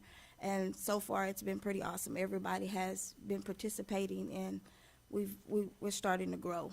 And so that's pretty much it. Did y'all have any questions for me? For the mid-budget schedule, can we put it till 7? Start at 7 instead of 6, because you got 6 on there. I just want to throw it out there. Sure. Not the 23rd, that's It's a graduation. Wednesday, Thursday, or a Friday. Sir? Those dates are Wednesday, Thursday, and Friday. Yes, sir. And that's because I was trying to see if we could get this out the way, because when June comes, we No, need to start I hear you. regular budget meetings, I so hear you. that's why I was trying to see if y'all wanted to do this. But yes, we can change any one of them to 7 all of them to 7 p.m. and no May 23rd, because graduation, so we have that off. Now, we have 2 other dates, so if you could just email me those dates, we can certainly get back with each other. Okay. And that's all. All right. We were also told when we were getting ready for the parade that we needed a permit for the parade. I've been here almost 3 years and I've never, ever heard that. Y'all know that's been here longer, that we need permits for parades? What type of permit? Never heard of it. No, that would be a city ordinance. Wouldn't that be a city thing that would have to be that? We don't have that right now at this particular time, yeah. No. Yeah. No. I don't see why you should have to, if it's a city event, why the city should have to pull a permit for its own event. But, I mean, it is a good point that if someone other than the city have a parade and they're gonna go across different streets, how will? Interfere with the normal traffic, they'd have to get permission. We have, absolute jurisdiction on the rights of way, so. They would have to come to us to coordinate that with the police department anyways, but if y'all wanna put something more formal. I think we might need to do that at some point, because there's nothing in place currently, right? No. So someone can just have a parade and block off streets and just do it. They still have to contact. It's supposed to be approved on the, Well, no, what I mean is that, Yeah. my point is that, is there any procedures currently in place that will require anyone that just wants to do a parade to come and get a permit from the city? Is there anything right now?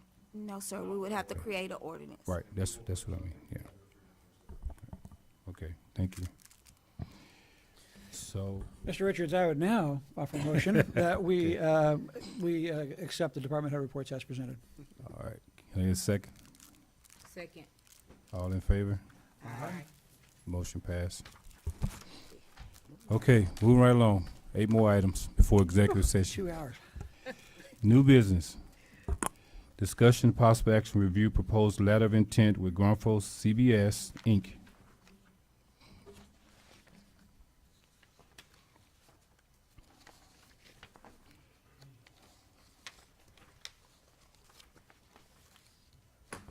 Mr. Osun. Letter of intent, Grunfos.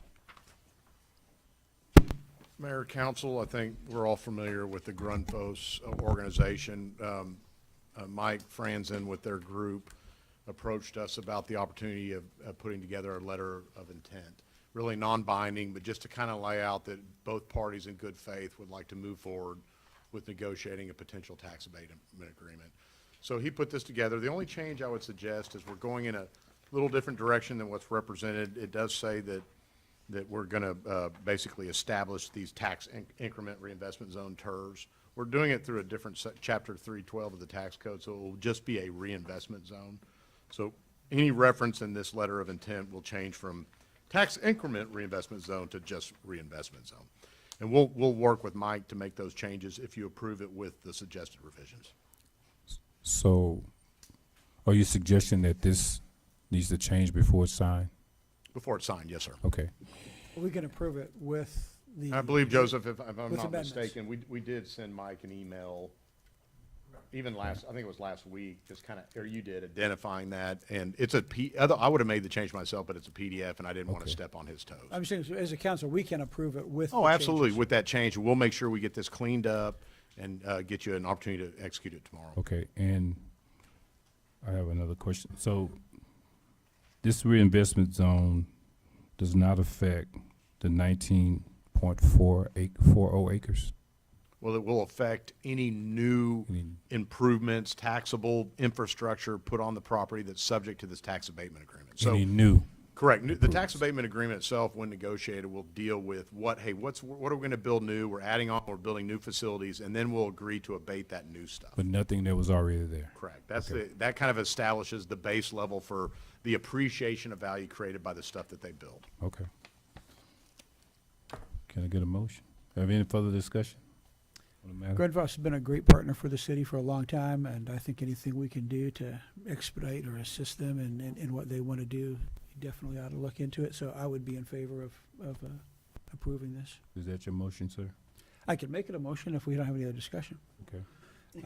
I would move that we authorize the mayor to sign the letter of intent with the Grunfos CBS Inc. as amended. I second. All in favor? Aye. Motion passed. Okay, discussion and possible action to approve resolution 1497 authorizing signatures for documents pertaining to the Community Development Block Grant. Ms. Glover. Council, this resolution is giving Mayor Pro Tem, in the absence of the mayor, to sign for our contract with Mid-Mod.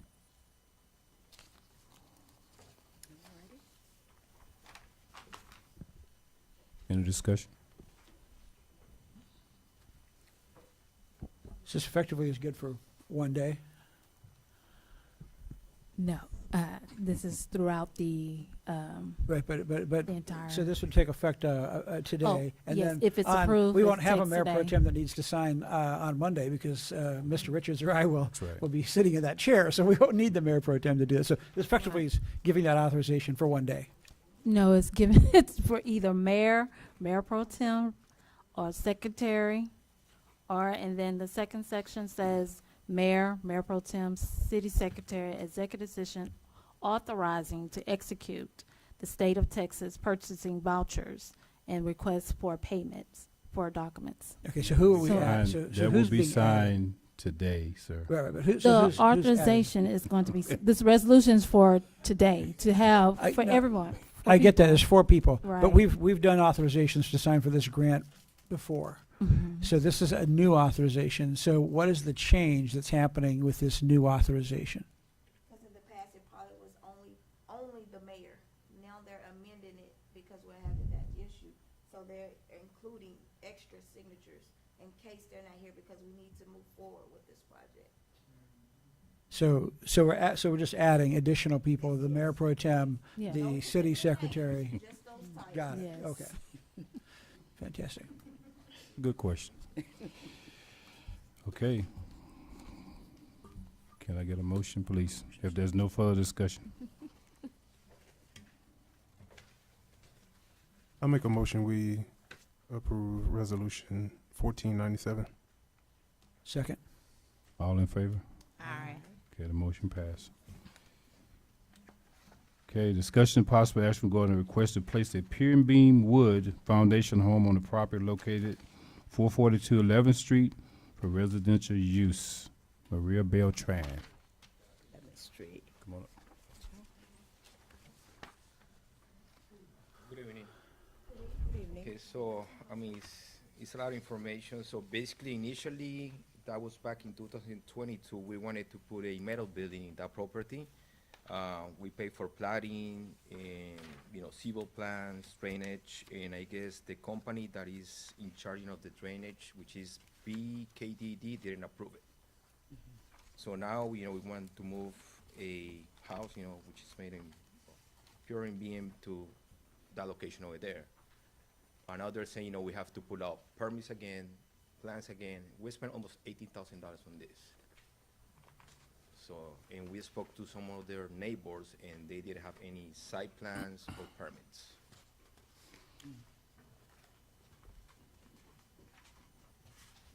Any discussion? I'm not clear on what it is you're asking for the city council to do. If we can move the house from Katy to Brookshire, Texas, with any permits or things like that. So you want us to waive all of the permits that would normally be required to make that move and put the house on the Because property? we were paying for permits for this project, and, But But that's, didn't approve. the permits you paid for were for a different building that was gonna go on that property. Now that building's not going there. So you have to start. So how significantly different is this project from the project that was already approved and permitted? Just a little house that it's just. yeah, it's a 1,000 square feet house, basically. And what was there before? I don't have the before There's nothing there. information. It's an empty lot, What were y'all planning to Do- put there before? What were you planning to do there? a metal building, How big? commercial metal building. How big? Huh? How big? It was gonna be 40 by 100. So 4,000 square feet? Yes. So 4 times the size of this house. Was that a cement slab or was that also pier and beam? The metal building was gonna be on cement slab. Cement slab? Yes. Okay, so have you addressed the drainage issues that are required on that property? I mean, but we're not doing that project anymore. Yeah. I mean, we spend a lot of money. These In your people in your previous permits, you would have been required to get drainage approval. Yes. Did you get that drainage approval? No, because they didn't cooperate. Yeah. They always deny. And we're like, I told her, let's just stop doing this. But you finished? I might have more, but go ahead, jump in. Well, go ahead. No, I don't No, wanna interrupt you. go ahead. No, that's fine. I'm just trying to understand, what did you spend the 18,000 on? Because Oh, it's did they right get, there. did they get permits? So no permits were issued from the city for the previous project, right? Right. Yeah. So what did you all spend 18,000, you said that you want the permits waived because you spent $18,000 on a previous project, so what did you all spend the $18,000 Oh, it's on? right here. If you want to take a look at it, planning, yeah. Oh, so you all went and got plans to do this project from someone else? Yeah. Oh, you didn't come prior to that, to the city for approvals, or anything? You just went out and got the plans to do it, assuming that it would be We approved? applied for the yeah. We got the application from you guys.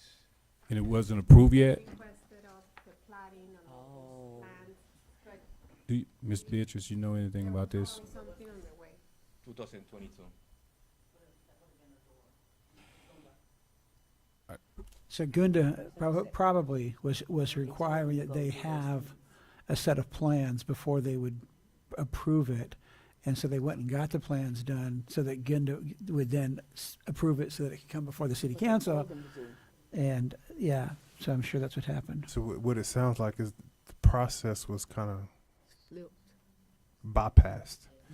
You wouldn't have had to spend that money because we have a specific process that you're supposed to go through. Yeah. But that process wasn't followed. I mean, the first thing that we did was putting out the application, right, and contact the city. And as we were going to. Yeah, they did the proper process. What the problem is, y'all are not, they're asking for Yeah. two different things. First, we're gonna put a metal building. Now they're saying a House, yeah. It's two different projects, meaning that whatever you paid for the old project no longer even exists because it's something else. So it doesn't matter if you paid $1 or Application. $20,000. That's out the window because the engineers looked at a whole nother plan. Well- Now it's a new plan before you. Well, they act, That it's new fees, it's a new process, and it's new steps that have to be followed. But- And it has to be 3 different entities that are signing off on it. And if BK Drainage, or if it was the water district or the city, if one of those don't sign off, then it doesn't go anywhere out of those 3. If it's just even one, you have to make sure that all 3 of them are on the same accord when you're doing that. And that's why they don't ask for you to do anything until moving anything, until all the plans and stuff have been approved by all of them, especially the drainage. And so you're saying BKD denied it because of the drainage of the metal building. So now you're gonna put a house. Have you started the paperwork and sent it over to BK Drainage again? The water district BK Drainage? Well, it's not a house, it's a pure and being house. You know, we can move it. We had a house in Katy, and we want to move it to Brookshire, Texas. But the permits. That's still not go- going to require any type of retention pond. I mean, it's above That's- the ground. Yeah. Yeah. So that wouldn't be, I don't think that would be an issue for BKDD. But my concern is I don't think we can waive any fees. I don't have an issue with you moving the house in if that's all you're wanting, just approval to move the house in, but you still have to follow the process. Yeah, so what I was thinking is if it's possible, if not, we understand. You know, what I was thinking, you know, maybe if you guys allow us to move the house, I go back to the civil plan company, the people who's working on the initial on the plotting, and maybe we can kind of like redo it for the house in the meanwhile. no. How much are the fees for the permit for moving the house from? So basically, you're asking to waive a $200 fee. No, we can pay, we can pay, that's not the issue. So, so basically, the fee for the permit is $200. Yeah, the permit, but then Okay. they're asking, you're Beatrice, right? You guys are asking for site plan again. Oh, you're asking to bypass all of that other stuff, which can't happen. You're gonna still have to go through all of the processes to move the house, because you initially came and said you want to waive the fees.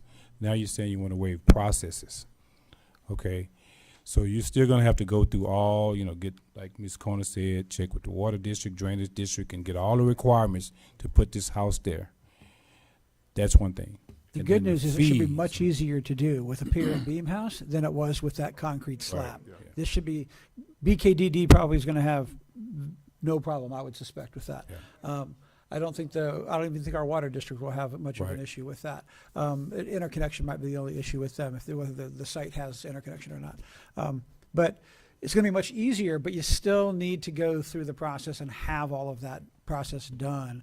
I think what the council is telling you is that we aren't opposed to you moving a house Right. up here in Beam House. That we would, so if there ever came up that you needed some help getting the power lines raised or something, we would be supportive of trying to help you do that. But we can't let you bypass the process, unfortunately. You're gonna have to still go, but your process should be much, much simpler because you're not putting in a 4,000 square foot cement slab. The drainage you create on that is vastly different than what you're gonna do with a pier and beam house. And we understand your fears now because of having to waste Right. all that money, but it's an easier process. Yeah. Okay? Thank you. Do they have the ordinance for moving a house in? Yeah, we have a house moving ordinance. Do you have a copy of our ordinance for moving homes and what's required to do that? Okay. Yeah. Just be Okay, sure so- you pull that up either off the website or contact Ms. Beatrice to get a copy of it. We do have a specific ordinance about what's required when you want to move a house. It's not super complex, but there is a specific, again, steps you need to go through. Okay? Thank you. Thank you. Okay. Discussion and possible action to create a full-time code enforcer position. Mr. Alderman Green. Council, I requested for this to be on the agenda.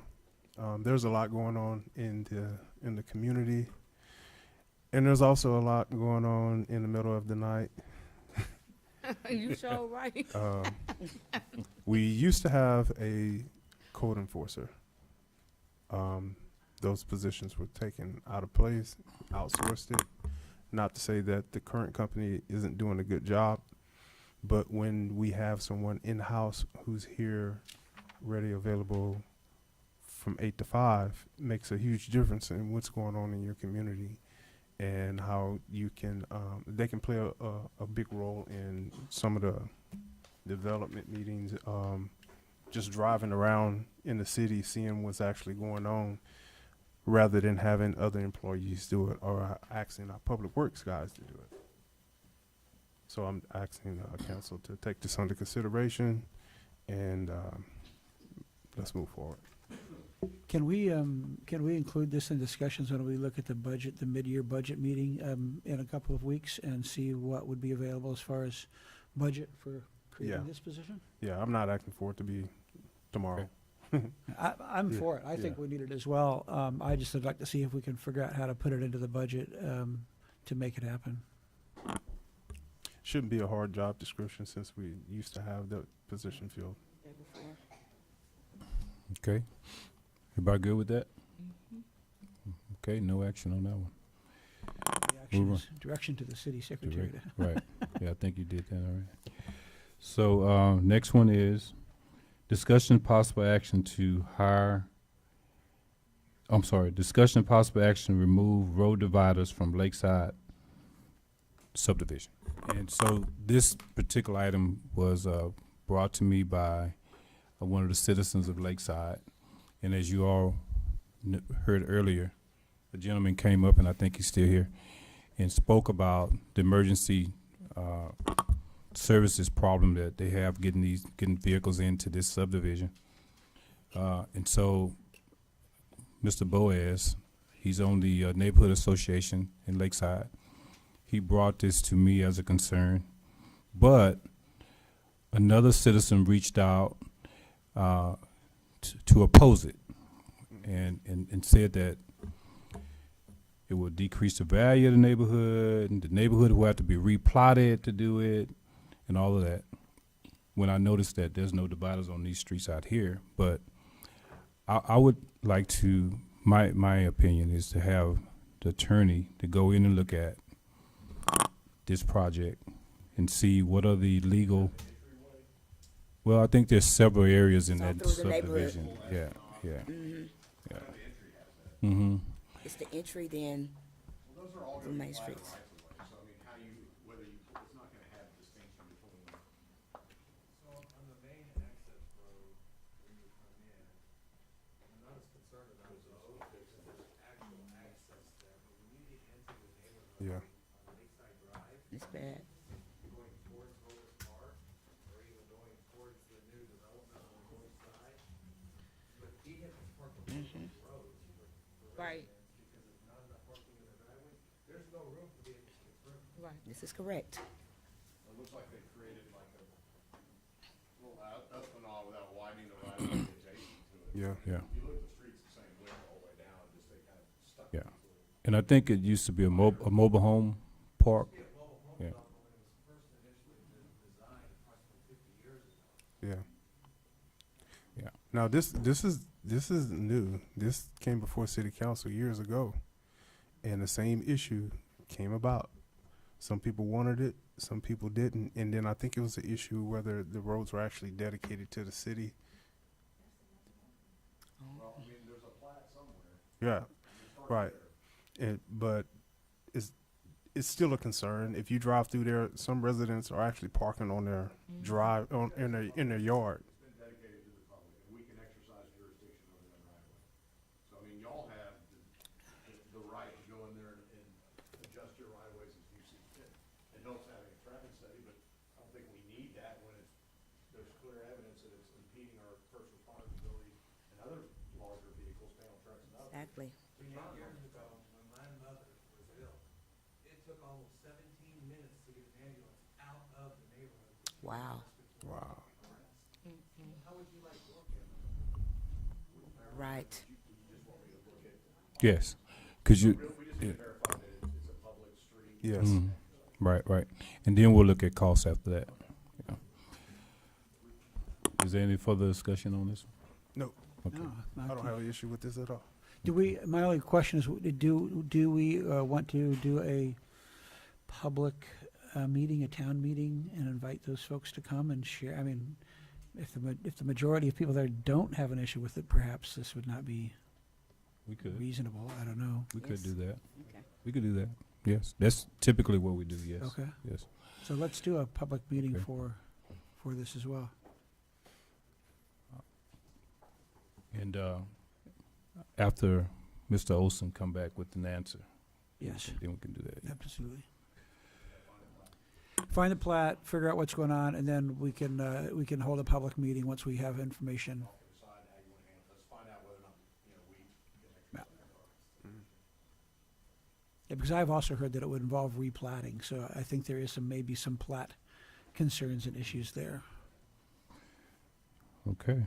3 more items before executive session. Discussion. Discussion and possible action on hiring an auditor to review the city accounts from Wells Fargo and New First Bank. And I really hate this. I mean, this is a discussion that has to be had, and I know it's a touchy one. Ms. Nadia has some additional information about this. The only way we get things resolved is bringing it before council for action. So some things have to be brought before council. Hi, everyone. I'm Notley Lyons, the finance department for the city. I just want you guys a little bit of background about me. I have a degree in accounting. I work through insurance accounting. Reconciling numbers is my thing. I did 10 years in the military as a helicopter mechanic, so I don't want my integrity to be questioned or any of my findings to be questioned. Okay, here we go. So I've been inquiring about the city's funds at Wells Fargo back in 2023, and each account, by the way, we have around 14 accounts, that was transferred from Wells Fargo to New First. And I discovered that the tax account, which had an ending balance in December of 2023, was $1,585,086. You can write it down, guys. $86.16. That was the ending balance. After inquiring and digging, I saw that there was a contract signed with New First, and that the account name was switched to a utility account name and no longer the tax account. I went in further digging and found out that in January 2024, there was no money transferred to this account. And as today, it sits with a zero balance. And so this $1.1 million that should have been moved from from Wells Fargo to New First is unaccounted for. I checked all 14 accounts with New First. I went through again, double checking, and I cannot find this 1.1 million at this time. Let me just stop you right there. Okay. So there is additional investigation that need to be done, right? Yes, sir. For total confirmation. Yes, sir. But initial review is what she's talking about. Okay, and here's the documents, but go ahead and continue. Did Wells Fargo indicate, if you talked to them, did they indicate where that $1 million was transferred to? The process was all funds were allocated to a $4.7 million ACH that was received by New First, and from there it was distributed. That was the process. And that included the $1 million. Exactly. This did not include the $1 million. Okay, so what does Wells Fargo say happened to that $1 million? If that wasn't included in the ACH, what does Wells Fargo say happened to that $1 million? We need to investigate further. Okay, So so if Wells if you have an ending balance in a Wells Fargo statement that ends December 31st, 2023, and then you have a New First statement that starts January 1st, 2024, and there's no money allocated between one tax account to the next account. I get it, but Wells Fargo had to send that money somewhere, or else Wells they Fargo still got doesn't it. send the money. People who manage the accounts make the transaction, At some point in and time, Wells Fargo had to completes the process that money, whether it was a check, whether it was an ACH, something happened at Wells Fargo with that money. Whether Wells Fargo initiated it or somebody else initiated it, somehow that money left Wells Fargo. You know the funny thing? That's right. Somehow it left Wells You are Fargo. absolutely correct, And Wells Alderman Fargo McAnally. can tell you where that money went. You are absolutely correct, Okay, okay. Mr. McAnally. So hold on 1 second. Hold on 1 second. Hold on 1 second. Let's just hold it down real quick. Hold on, Ms. Corner. Mr. McAnally, I just stated that there are additional verifications that need to happen. She's providing an initial report, sir. Absolutely. I think And I do understand you're saying this that, initial report should include a discussion from Wells Fargo of what they did with the $1 million. May I interject, please? okay, May I hold on. I interject, just want to please? make sure we have a civil discussion here, Yes. okay? I'm trying Continue, to, ma'am. but I Continue, keep getting ma'am. interrupted. Okay, continue, ma'am. As far as Wells Fargo, access has been denied. With Wells Fargo, access has been cut off with the previous administration. We are finally in contact with with a relationship manager as of today, who is deleting the members who no longer work for the city and is trying to instill people that are now legally able to access New First with Wells Fargo. Wells Fargo does not talk to you if you do not have the right confirmation, do not have the right thing. So what I'm going on, my information is based on the statements that we received during that tenure of who was here. All right now. And since this is the council meeting after this information was discovered, we think that it is important to make sure the citizens and everybody know where we at right now in this process. I don't have a problem with the process. I just, if I get my bank statement and I see where the money is, every transaction that happened there, I can tell it was either written as a check, it was written as an ACH. And I something completely happened. agree with you, So but you have a December, Authorized person. I'm but if not you an have a authorized December member. transaction sheet, if you have all of the transactions that happened in December on your statement, which she just said she has, then you can tell where that $1 million went to.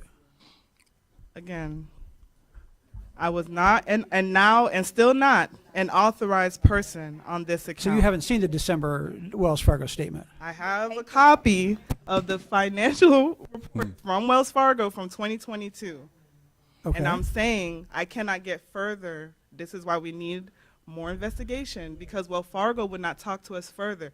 Am I talking to New First about this $4.7 million ACH that doesn't tie to what came from Wells Fargo? Absolutely, because I have that contact relationship or authorization. But I do not have that with Wells Fargo. So I don't have that answer for you now. But what I can say, 31st, first. That's a day. And it's important to note that the tax account description Has been changed. was changed. Okay? It was changed. So that's why no one noticed any of this until now. I ain't gonna know. That's all I have Okay, to say. well, hold it. You have any questions? Is there a gelling? What about the melon? So melon. I mean, no, there's more. Yes, we need to be transparent. I agree. I just didn't understand what your question was. And so not hold any information back. Everyone needs to know what's going on here, regard good, bad, and difference. Yes. So tell us about the melon. All right, so BNY Mellon is an investment company based out of New York. Normally, they handle collateralizations. If you have any money that is more than $250,000, which is normally FDIC insured, they will take those funds and collateralize it to like basically insure your millions, okay?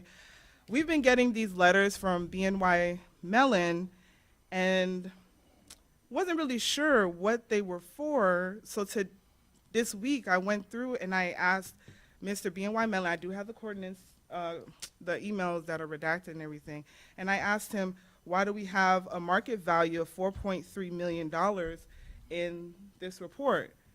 And I just wanted to clarify with him, and I'm going to quote from here, as agent, we confirm the following collateralization deposit information received from Wells Fargo as of close of business last business day this month, February 28, 2005. 2025, sorry. And so this was a couple months ago, and I asked the person that works there, how are you getting this information? And he's saying, we're receiving a deposit daily from Wells Fargo at the end of business that this is the money that you have in your accounts. And so, exactly. And so this is why we're so urgent trying to get access back to Wells Fargo, because apparently we do have funds over there. We're not sure if this 4.3 million is monetary money that's there, but we know that for some reason Wells Fargo is reporting this on our behalf, and they're collateralizing it. And so Wells Fargo is reporting 4.3 million, and New First is showing 4.7 million or more, right? we're talking about two different timelines here. Two different. We're talking about the original thing was 2023. Oh my gosh. 2023. And now we're talking about 2025, like to date. Right. This is today. Wells Fargo is reporting, as of close of business yesterday, that there's $4.3 million that's being collateralized. February. That's being collateralized. Right, in February. That's not necessarily, like I said, a monetary amount that reflects what's in the account. I've seen statements, and it's not, what I've seen in my office is not that high. I'll tell you that right now. It's like $100,000 in that account from what I've preliminarily investigated prior to getting access to what it is today. But it's but not. We don't know why Wells Fargo is reporting 4.3 million. Exactly. And so I explained That's why we need to investigate. I explained to Mr. the person that works for this company, that we don't even bank with them, and he said, I understand your confusion, but this is what I'm receiving. I'm confused too. Exactly. We are too. I feel. And also, so is this an investigation that you can do with your expertise, or do you need assistance from an outside source? I believe I could, once I get access to Wells Fargo and I understand more of what's going on and what has happened, I think I'll be able to understand this collateralization report. Because it could be that there have, it is a lot of work. It is a lot of work. Yes. Well, we need an investigator. go as far as you can. Go as far as you can. Okay. And then when you get to a point to where you need help, let us know. We also found the EDC still has a Wells Fargo account open as well. Yes, they do. Okay. So in that's the reason we need this banking thing. We need to get this resolved so we can move past it. Okay. Yes. I agree, because people tend to not want to hear facts, Right. Yes. but will run away with lies. Yes. Let's talk about facts. Let's be transparent. Yes. Let's really talk about it, And I'm all about it. I'm a very transparent person. This is not my money. Doesn't matter who it was. Let's talk about it. Yeah, it's not pointing fingers at anyone. It's Yeah. just Facts. we can't move forward Right until is we right, know wrong is where wrong. we No, are financially. I We have no- also need to find I out. have no problem with any of that. My question was simply, can she do it herself, or does she need assistance? We also need to make sure that the investments, that when we were in standard accounts with Wells Fargo, interest-bearing accounts, and all of the money when it was transferred over were moved to money market accounts in several different banks Throughout the that are country. out here moving around. Now the tariffs went up, the tariffs went down. No one reached out to us to tell us that we're losing money or gaining money. And we have the city money. We have $12 million at stake here that we need to make sure that we're good stewards of the taxpayers' money. I agree. Total mess right that's now. It is. okay. Thank you, guys. I appreciate Very it. So you will come back to Hey, ma'am. us if you need outside assistance? Well, I or- definitely need outside We're going to assistance, get outside for assistance. for the transition from New First, Wells Fargo to New First. Definitely need assistance, because I could tell Yes. you where it's not, but I Definitely. can't tell you where Okay. it went. And we'll So- do that. And I know that because there was a lot of money moved from Wells Fargo, so they're kind of hesitant to even Yes. give us any information to deal with us right now. But we're gonna have to force their hand. Yes. And so that's why my motion here is to hire an investigator or an assistant to help with this effort. Somebody who specializes in Right. municipality government, please. Sounds to me like we I need second that. not an investigator, but an accountant, right? Some sort of an accountant. I would to prefer an specialize. investigator because that investigator has more authority when it comes Okay. to authorizations within banking.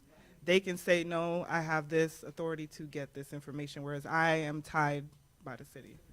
I second Okay, it. so the investigator would have some sort of an accounting background? An agency. If you're looking at somebody to exercise some authority over, through subpoena or otherwise, then it's gonna have to be some sort of investigating agency, not just a third-party investigator. Right. Yeah. Somebody associated with the FBI or. That's what I'm, Okay. that's where I'm going, is that we can't just hire somebody to do this. This is gonna take some sort of, No. Well, no, of course not. That's I not mean, what we're they would talking have to about. have some expertise Talking in about a banking. team. Yeah. Okay, so we need to get the Rangers or the FBI or somebody involved in this. no, sir, we not the Rangers of the FBI. My opinion, no, sir. We Well, need a We were just told, though, that they can't, a private individual doesn't have authority for subpoena. They're probably not gonna take that on, maybe in your initial investigation, we'll find something that we can then turn over to an agency. Right. We're not quite there yet. right. We need a little more before they're gonna take an investigation like that on to show that there actually was something. Once you get access. Once I get access to Wells Fargo, we can have a better picture. Let's just see where this goes and we'll figure out where we want to go. So can we table this until the next council meeting? No, then? sir. No, sir. We already have a motion on the floor. I There isn't a second it motion, actually. already. No one's made one. I second it. No one's made I a made motion? the motion, What was sir. the motion? I second I it. made the motion. What was the motion? I didn't hear made it. the motion to hire Oh, we all in the an same meeting. investigator to investigate this, and Ms. McDay seconded. Okay.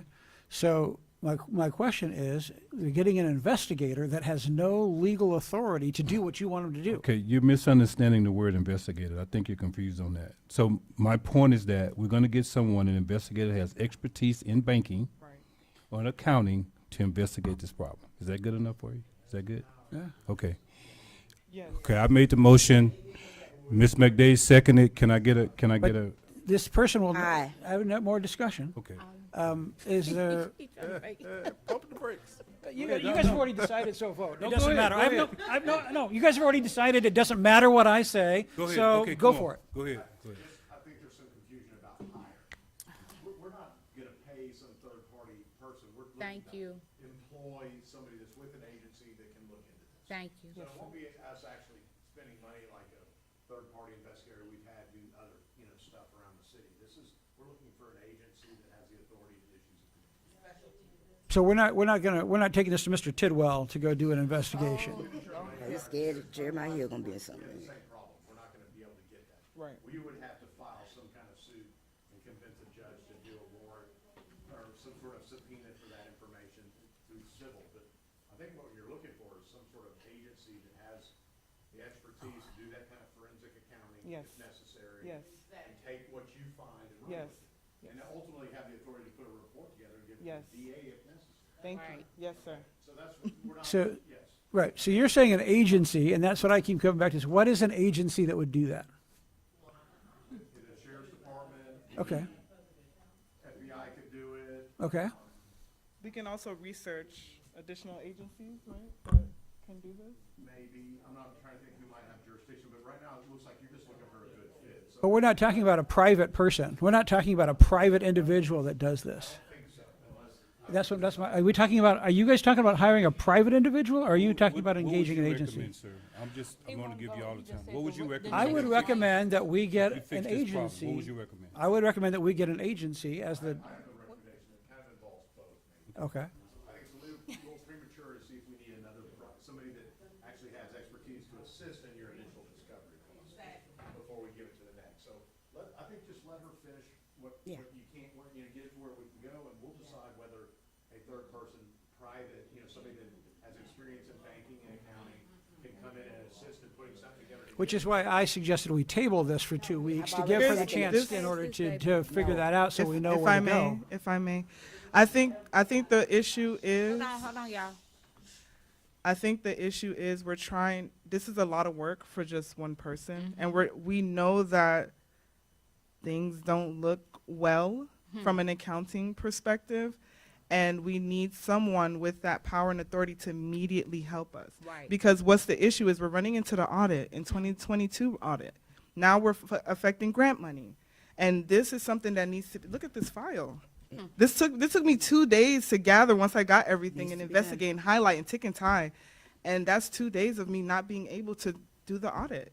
And we need help. We need someone with that authority right now that could come in and really assist and take on this project. Because it is a lot. It is a lot of paperwork. I have no problem with the fact that we need help. My question is, Okay. who are we going to get to do the help? You're saying an agency that we would do. You're saying hire some private individual to do this. You're really taking this out of Well, context. first of all, we have to find someone who would even accept it. We can't answer that, but we do need to move forward. Exactly. With what? What are we moving forward with? That's what I don't know. An investigation.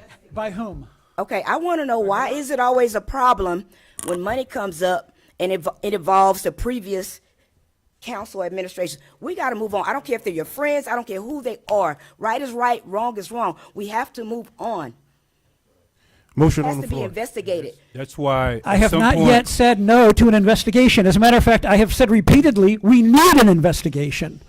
So I have said repeatedly, we need to have it investigated. But at some point, this. What? Hold on, my hold on, hold question on, hold on, is, hold on, hold on. How do we go about that? Hold on, The hold same way on, we've been doing it. hold on. At some So hire point, Billy Tidwell, the same way we've been doing it. hold on, sir. Or would At you some rather have point- David Luther? There you go. He's also equally as unqualified Hold for on, this. hold on a second, responsibility. Mr. Glad you McNabb, said hold on that a second. openly. My point is this, is that we can't sit here and do this. We have to move on. The time is ticking. Okay, you want to table it. There's a council of people, we vote on things. I put a motion on the floor. Ms. McDay seconded. We can't argue all night. We just need a motion. You've been outvoted. If you do, if you don't. I If haven't been outvoted If I'm because there's outvoted, not I'm been a- outvoted. there's not been a vote. That's the We're having democratic process discussion. we have. But Agreed. how long are you gonna have discussion? I have to stop that at some point, okay? So I'm saying right now, can I get, I've made a motion, Ms. Madej seconded. If you want to oppose, sir. Can I get, a second was done. All in favor? Aye. Nay. Okay, motion passed. What is the motion to do? Thank you, everyone. Hire To hire an unspecified individual Sir, or we're company done. or agency? We're done, sir. We're done. What's the next agenda item? We're done. The public doesn't know what you just approved to do. I want to make sure, hold on one second. I want to make sure that council understands what we're doing. Is that correct? And the public. Do you understand the public understands what we're doing? No, sir. No, sir. That's not the answer. Okay? You're saying somebody.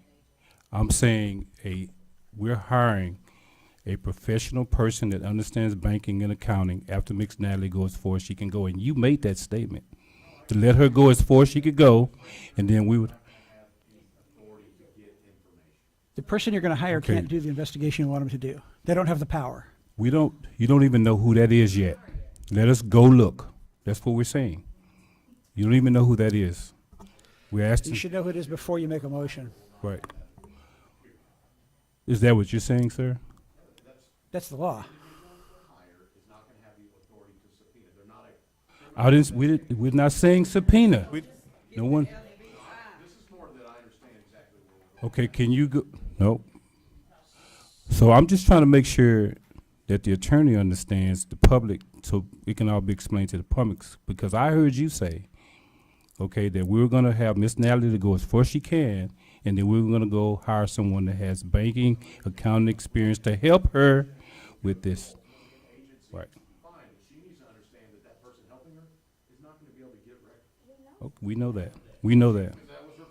Right, we know that. It's a process. Right. To be able to help look at the numbers for now, someone that would have a Okay. pair of eyes, someone that specializes in looking at these things, then that would be presented Once it's presented to the council, then from there, we'll go to the next step. That's But right. It has to be a Right. due process. It's taking up a lot of her time So from you her wanna hire, job. you wanna hire an assistant accountant. It's taking up a lot of time from her daily activities, and she needs outside help. Right. Outside help. We have a company, Peacock, that does that right now. Okay? So you wanna hire, so basically you're just gonna hire an assistant accountant to help her. No. Okay. So let's move on. I still don't know what Item number 16, discussion and possible action. Oh, I'm sorry, 15. Discussion and possible action to review City of Brookshire background check consent form and process. Hopefully this one don't get to be that bad, this bad. Okay. So You're gonna be currently, unreasonable again? currently, the background checks that we've found that were being done were basically life checks, because we have employees that, when the background check was done, they investigated how many deaths they had in the family, how many cars they have.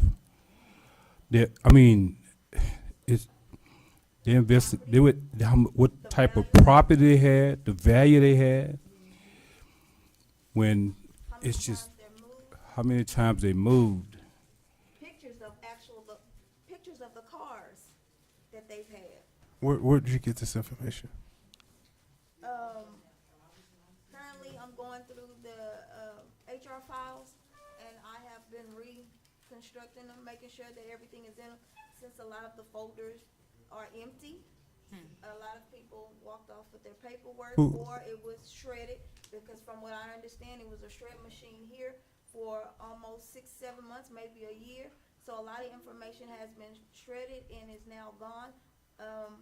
So I have been going through and asking certain employees for information to complete these folders, because if an audit comes in and they ask for a certain person's folder and we don't have something, then that's a mark on the audit. But we should have this information. Some of them some of the folders don't have IDs, some of them don't have applications, some of them don't have resumes, some of them don't have offer letters, some of them people just here. Only thing I have is a deposit slip. But where did you get information, where did you get information on what was being done with these background checks? Out the HR. She found one. She found one. So you found one folder that had that level of Here we go. background check down on it? Okay, let me explain something. I had on my credit check. No, ma'am. During the time they were doing background check, someone from Richmond, and it was noted on there and the lady's name, who had checked my credit. What? That's actually not that unusual for an employee background check. So, Yes, they do have to disclose it. so You're right. basically, what we're asking. That's not a picture of your car, or that's not a picture of your. I have pictures of certain employees' cars that they've had in the past. I have a list of certain people that are now deceased, and certain people's family that are listed on these background checks. So- I have these things. This is not made up. These are things that are facts. So what we're asking, what is being requested right now is that we do a standard employee background check. And I understand that the police department probably do a more in-depth background check. Is that correct? So we're just asking to review the policy that's currently in place and make sure that we have a standard employee background check and not a more in-depth check like this that goes into, it's really an invasion of privacy, basically. But that's what my motion is right now. I'm sorry. I second. With the volunteer forms, because when I received mine, it actually did state credit check. Yeah, that's an issue. That on the credit check for volunteers, that does not need to be on there. Just for a volunteer, we don't need to pull a credit report, right? So, wow, it is. I have one here. It shouldn't be. It's on the. Well, the city council passed made a decision to have background checks for volunteers on committees. Specifically, it was for EDC, and so it kind of bled over into all Yes, but when that background check document was created, it included a credit check on it. Okay, that wasn't approved by council, okay? Right. Right. But as far as this particular background check for employees, we just want a standard background check and not a more in-depth life check, is what I call it, you know? So that's my motion, and I think, is there any further discussion on it? Can you just restate the motion? My motion is that the city review the current background checks that's been done, which is to me a life check, and establish a regular employment background check. Second. Criminal history or whatever. I'd already seconded. Okay. Okay. Ms. McDay, second. All in favor? Aye. The motion passed. Okay. One more. Last one for executive session. Discussion and possible action on how to have Brady removed from police officers' files. Miss Alderman McDade. All righty, this will be, yeah. All righty. All right. Where's the sword at? Stop it. Let the clerk talk. Actually, you know what? I'd be all right with that. So basically, and I understand, I think there's a misunderstanding about how Brady comes about and what it means. It's really, whenever an officer testifies in a criminal case and they either lie on the stand or whatever, for whatever reason, they're not considered a credible witness, there's discretion, and this is all wishy-washy stuff in which the prosecutor's office can then determine that, hey, this guy or gal is not an appropriate witness anymore. We're going to put them on this list so that none of the other agencies, prosecutory agencies, use them as a witness. There's no law about this, and we as a city don't have any authority over that list. So, the thing is, these particular people can't get hired anywhere else. I get it. And from looking at the files, there's no reason for them to be on the Brady list. Did we put them on that? Did the city of Brookshire put them on it? Absolutely not. We don't have any authority to put somebody on, nor do we have the authority to take somebody off. That's handled by Even an the, But administrative. it's the things that they put in their files. What's that? It's the things that are in their files. That wouldn't have anything to do with being put on a Brady list. But I think what she's referring to is some of the things were questionable that was put into the employees' files, then turned over to the DA's office. Right. But it started here. That's what she's That's trying fine. to say. There's not even they don't even have a right of appeal themselves in Texas. Some states have adopted policies. We do not have one. Right now, CLEAD, a state organization that deals with police officers, kind of like a union essentially, is trying to develop legislation to deal with this very issue. But right now, there's really nothing to do. So we wouldn't be able to contact the DA or anyone to have them to overlook this again? We can send a letter to them saying, would y'all please relook at this? But we don't have any discretion when it comes to the decision they make. Okay, well, We can let's do try. that. We can do that. That's fine. Let's do that. I mean, if we're gonna send a letter, Well- do you want us to actually review and make a comment? Because I don't know anything Well, about their personnel I- files. I'm not sure how anybody else on this council knows about their personnel files. They gave it to Shouldn't. us at the last meeting. You don't have them at all. So, okay, do we know what, There- I need to know. we what only y'all know do. from their testimony what they're saying is They in that gave us their file. files at the last meeting. We have custody over their But it was personnel. Not files, but The- just information. The Okay. first council their with me, files. we had them. Well, yeah, I think, why don't we do this then? I'll put something together, a letter, it'll be from council, like maybe a resolution, asking the district attorney's office to take a look at these two because you have concerns about information that was provided to them that, in your opinion, led to their Well- placement on this Brady list. I mean, they may just throw it in the trash. I'm just saying, there's not even a court proceeding right now, so we can suggest this stuff. It don't hurt to try. Okay, let's do it. Well, Is that what y'all want to do? Well, since we're having a discussion on this, right, we want to make sure that you do what's legal. Yeah, I I'm know, not you- gonna I know take a you're position saying. either way, other than they take a yeah, hard look at it. Okay. It's not illegal to send the DA a letter saying. I "Hey, know would you take that, a look?" but please do your research first. Well, if I'm you gonna will. need the Okay. files, Yeah. the two Okay. files y'all are talking And about. and each person should be reviewed on an individual basis. Yeah, Because, um, I mean, I yes, would stay out yes, of the I know recommendation that, you know, there's some allegedly things that were done, you know, and all that, but we just need to make sure that we don't lump all these cases, these cases together and say, right, and How many say, people we're talking? go take them because Two or someone three? maybe should have been on there. I don't know. Right. Some of them may not have should have been on there. So we just need to make sure that you don't send a letter down there and say that the city council for the city of Brookshire wants all of these Brady's removed from all of these people, no matter what they've done. No. And so I just want to make sure that we're not confusing that message to I'm not you. gonna send anything until y'all Okay. look at, I'll bring Okay. something back for you to look at and say, this is kind of where we're headed. What do you think? Okay, And we'll go from there. sounds good. Okay. Okay? All right, Is there any thanks. further discussion on that? All right, moving right along.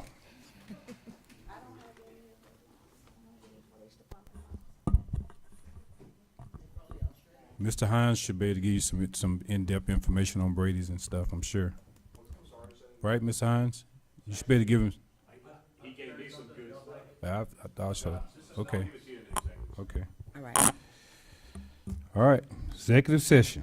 The city council will meet in closed session pursuant to Title V, Chapter 551 of the Texas Government Code for the purpose of consultation with legal counsel, Section 551071. Council will convene executive session pursuant to Section 551074 of the State of Texas Government Code to consider personnel issues and duties of public officers, employees, city secretary, police chief, public works director, municipal courts clerk. Council will convene executive session pursuant to Section 551087 of the Texas Government Code of Economic. Number C, I don't think you're Okay. supposed to read out loud, but. Okay. Somebody go order pizza, y'all. Time Come is back. 9:36.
All right, we're back. We are back.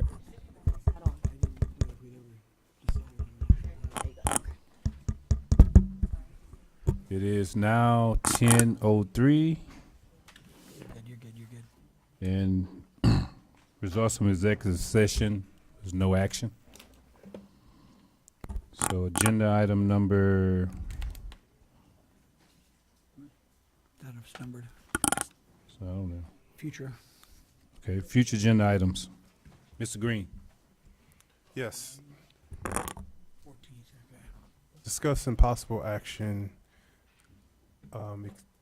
accepting the contract from the water district to collect the trash services and set a date.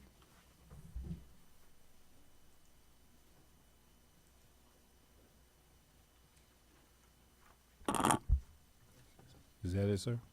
Yes. Ms. Taylor?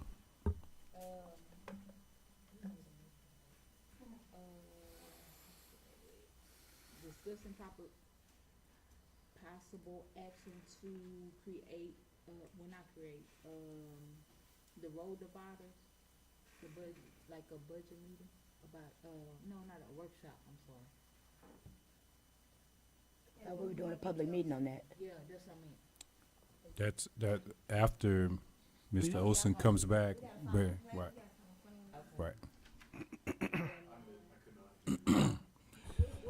She was talking about Lakeside, yeah. This is a little premature.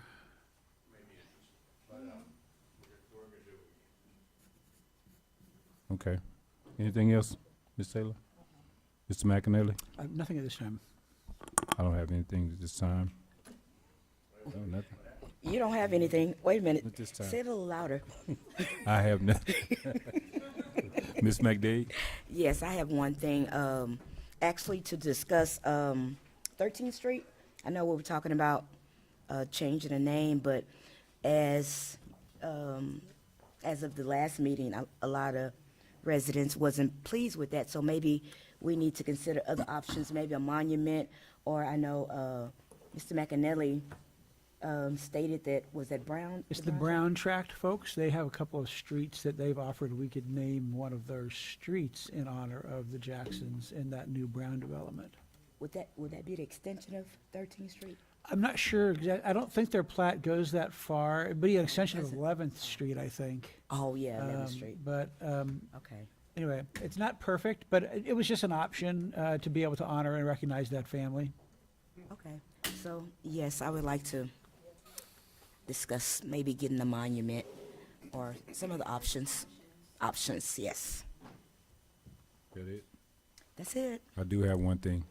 Uh-oh. Discussion of possible action to purchase a new dump truck. Oh, yes. Forgot about that Good one. call. Okay. That's just about does it. Community announcements? Community announcements. Do we want to reiterate Cinco de Oh, Mayo? yes. Cinco de Mayo update. Ms. Dunn, It's done. could you please come up and, Just let us know what's the status currently of Cinco de Mayo. she's still here. Let's Surprise. talk about Cinco de Mayo for this weekend. No. Good evening, good evening, good evening, good evening. Good evening. Good evening. For Cinco de Mayo, So there's nothing happening on Friday, correct? there's That's nothing canceled. happening there never was nothing on Friday. We canceled everything for Saturday. And For on Saturday. Sunday, it's gonna be here at the amphitheater from 12 to 8 p.m. We will have live bands. Soccer tournament is still going on. It'll be at the hangar. I think they're starting at 9 or 10. What else? Live bands. We are still honoring Miss Eva Lemos at 2:30. So we'll still be able to honor her. That's a good thing. So what time is the event? 12 p.m. to 8 p.m. 12 p.m. to 8 p.m. Everything is now over here at the amphitheater. Amphitheater, yes, only. sir. And no parade? The parade is canceled? No, everything on Saturday has been canceled. Okay. And what about the vendor fair and all of that? Is it moving over here as well?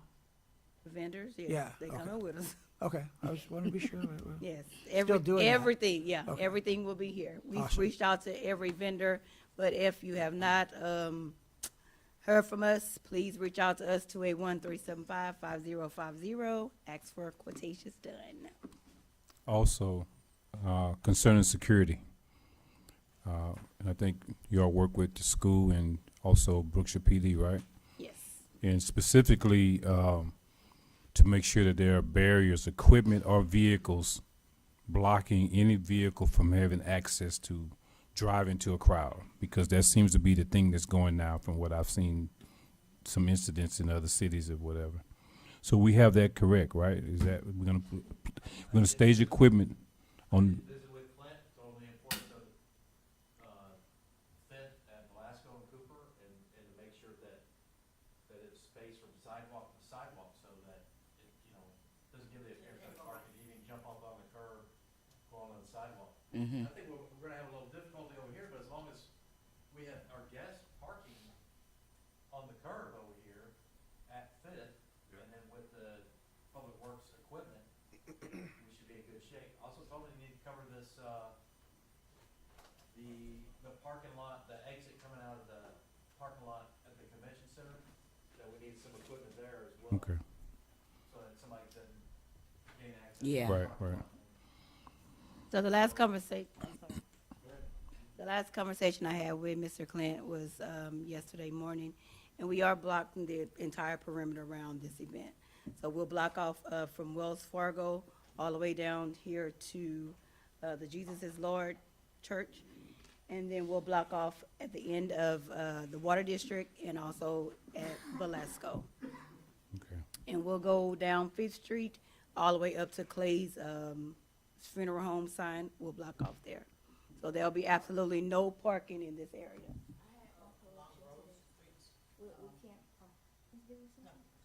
We can't block off at the church. I told you we have to move it up.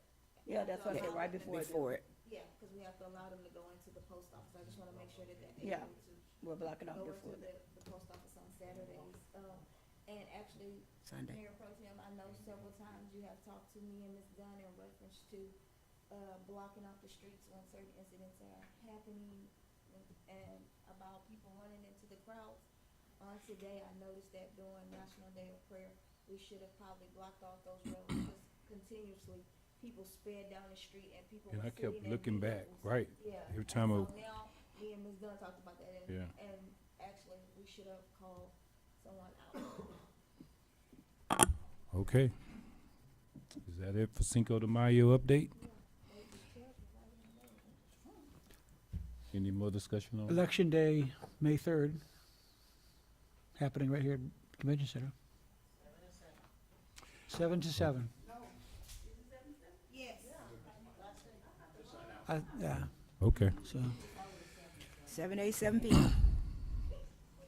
all right, any, no more community announcements? So, adjournment. I move that we adjourn. All right. Motion's passed.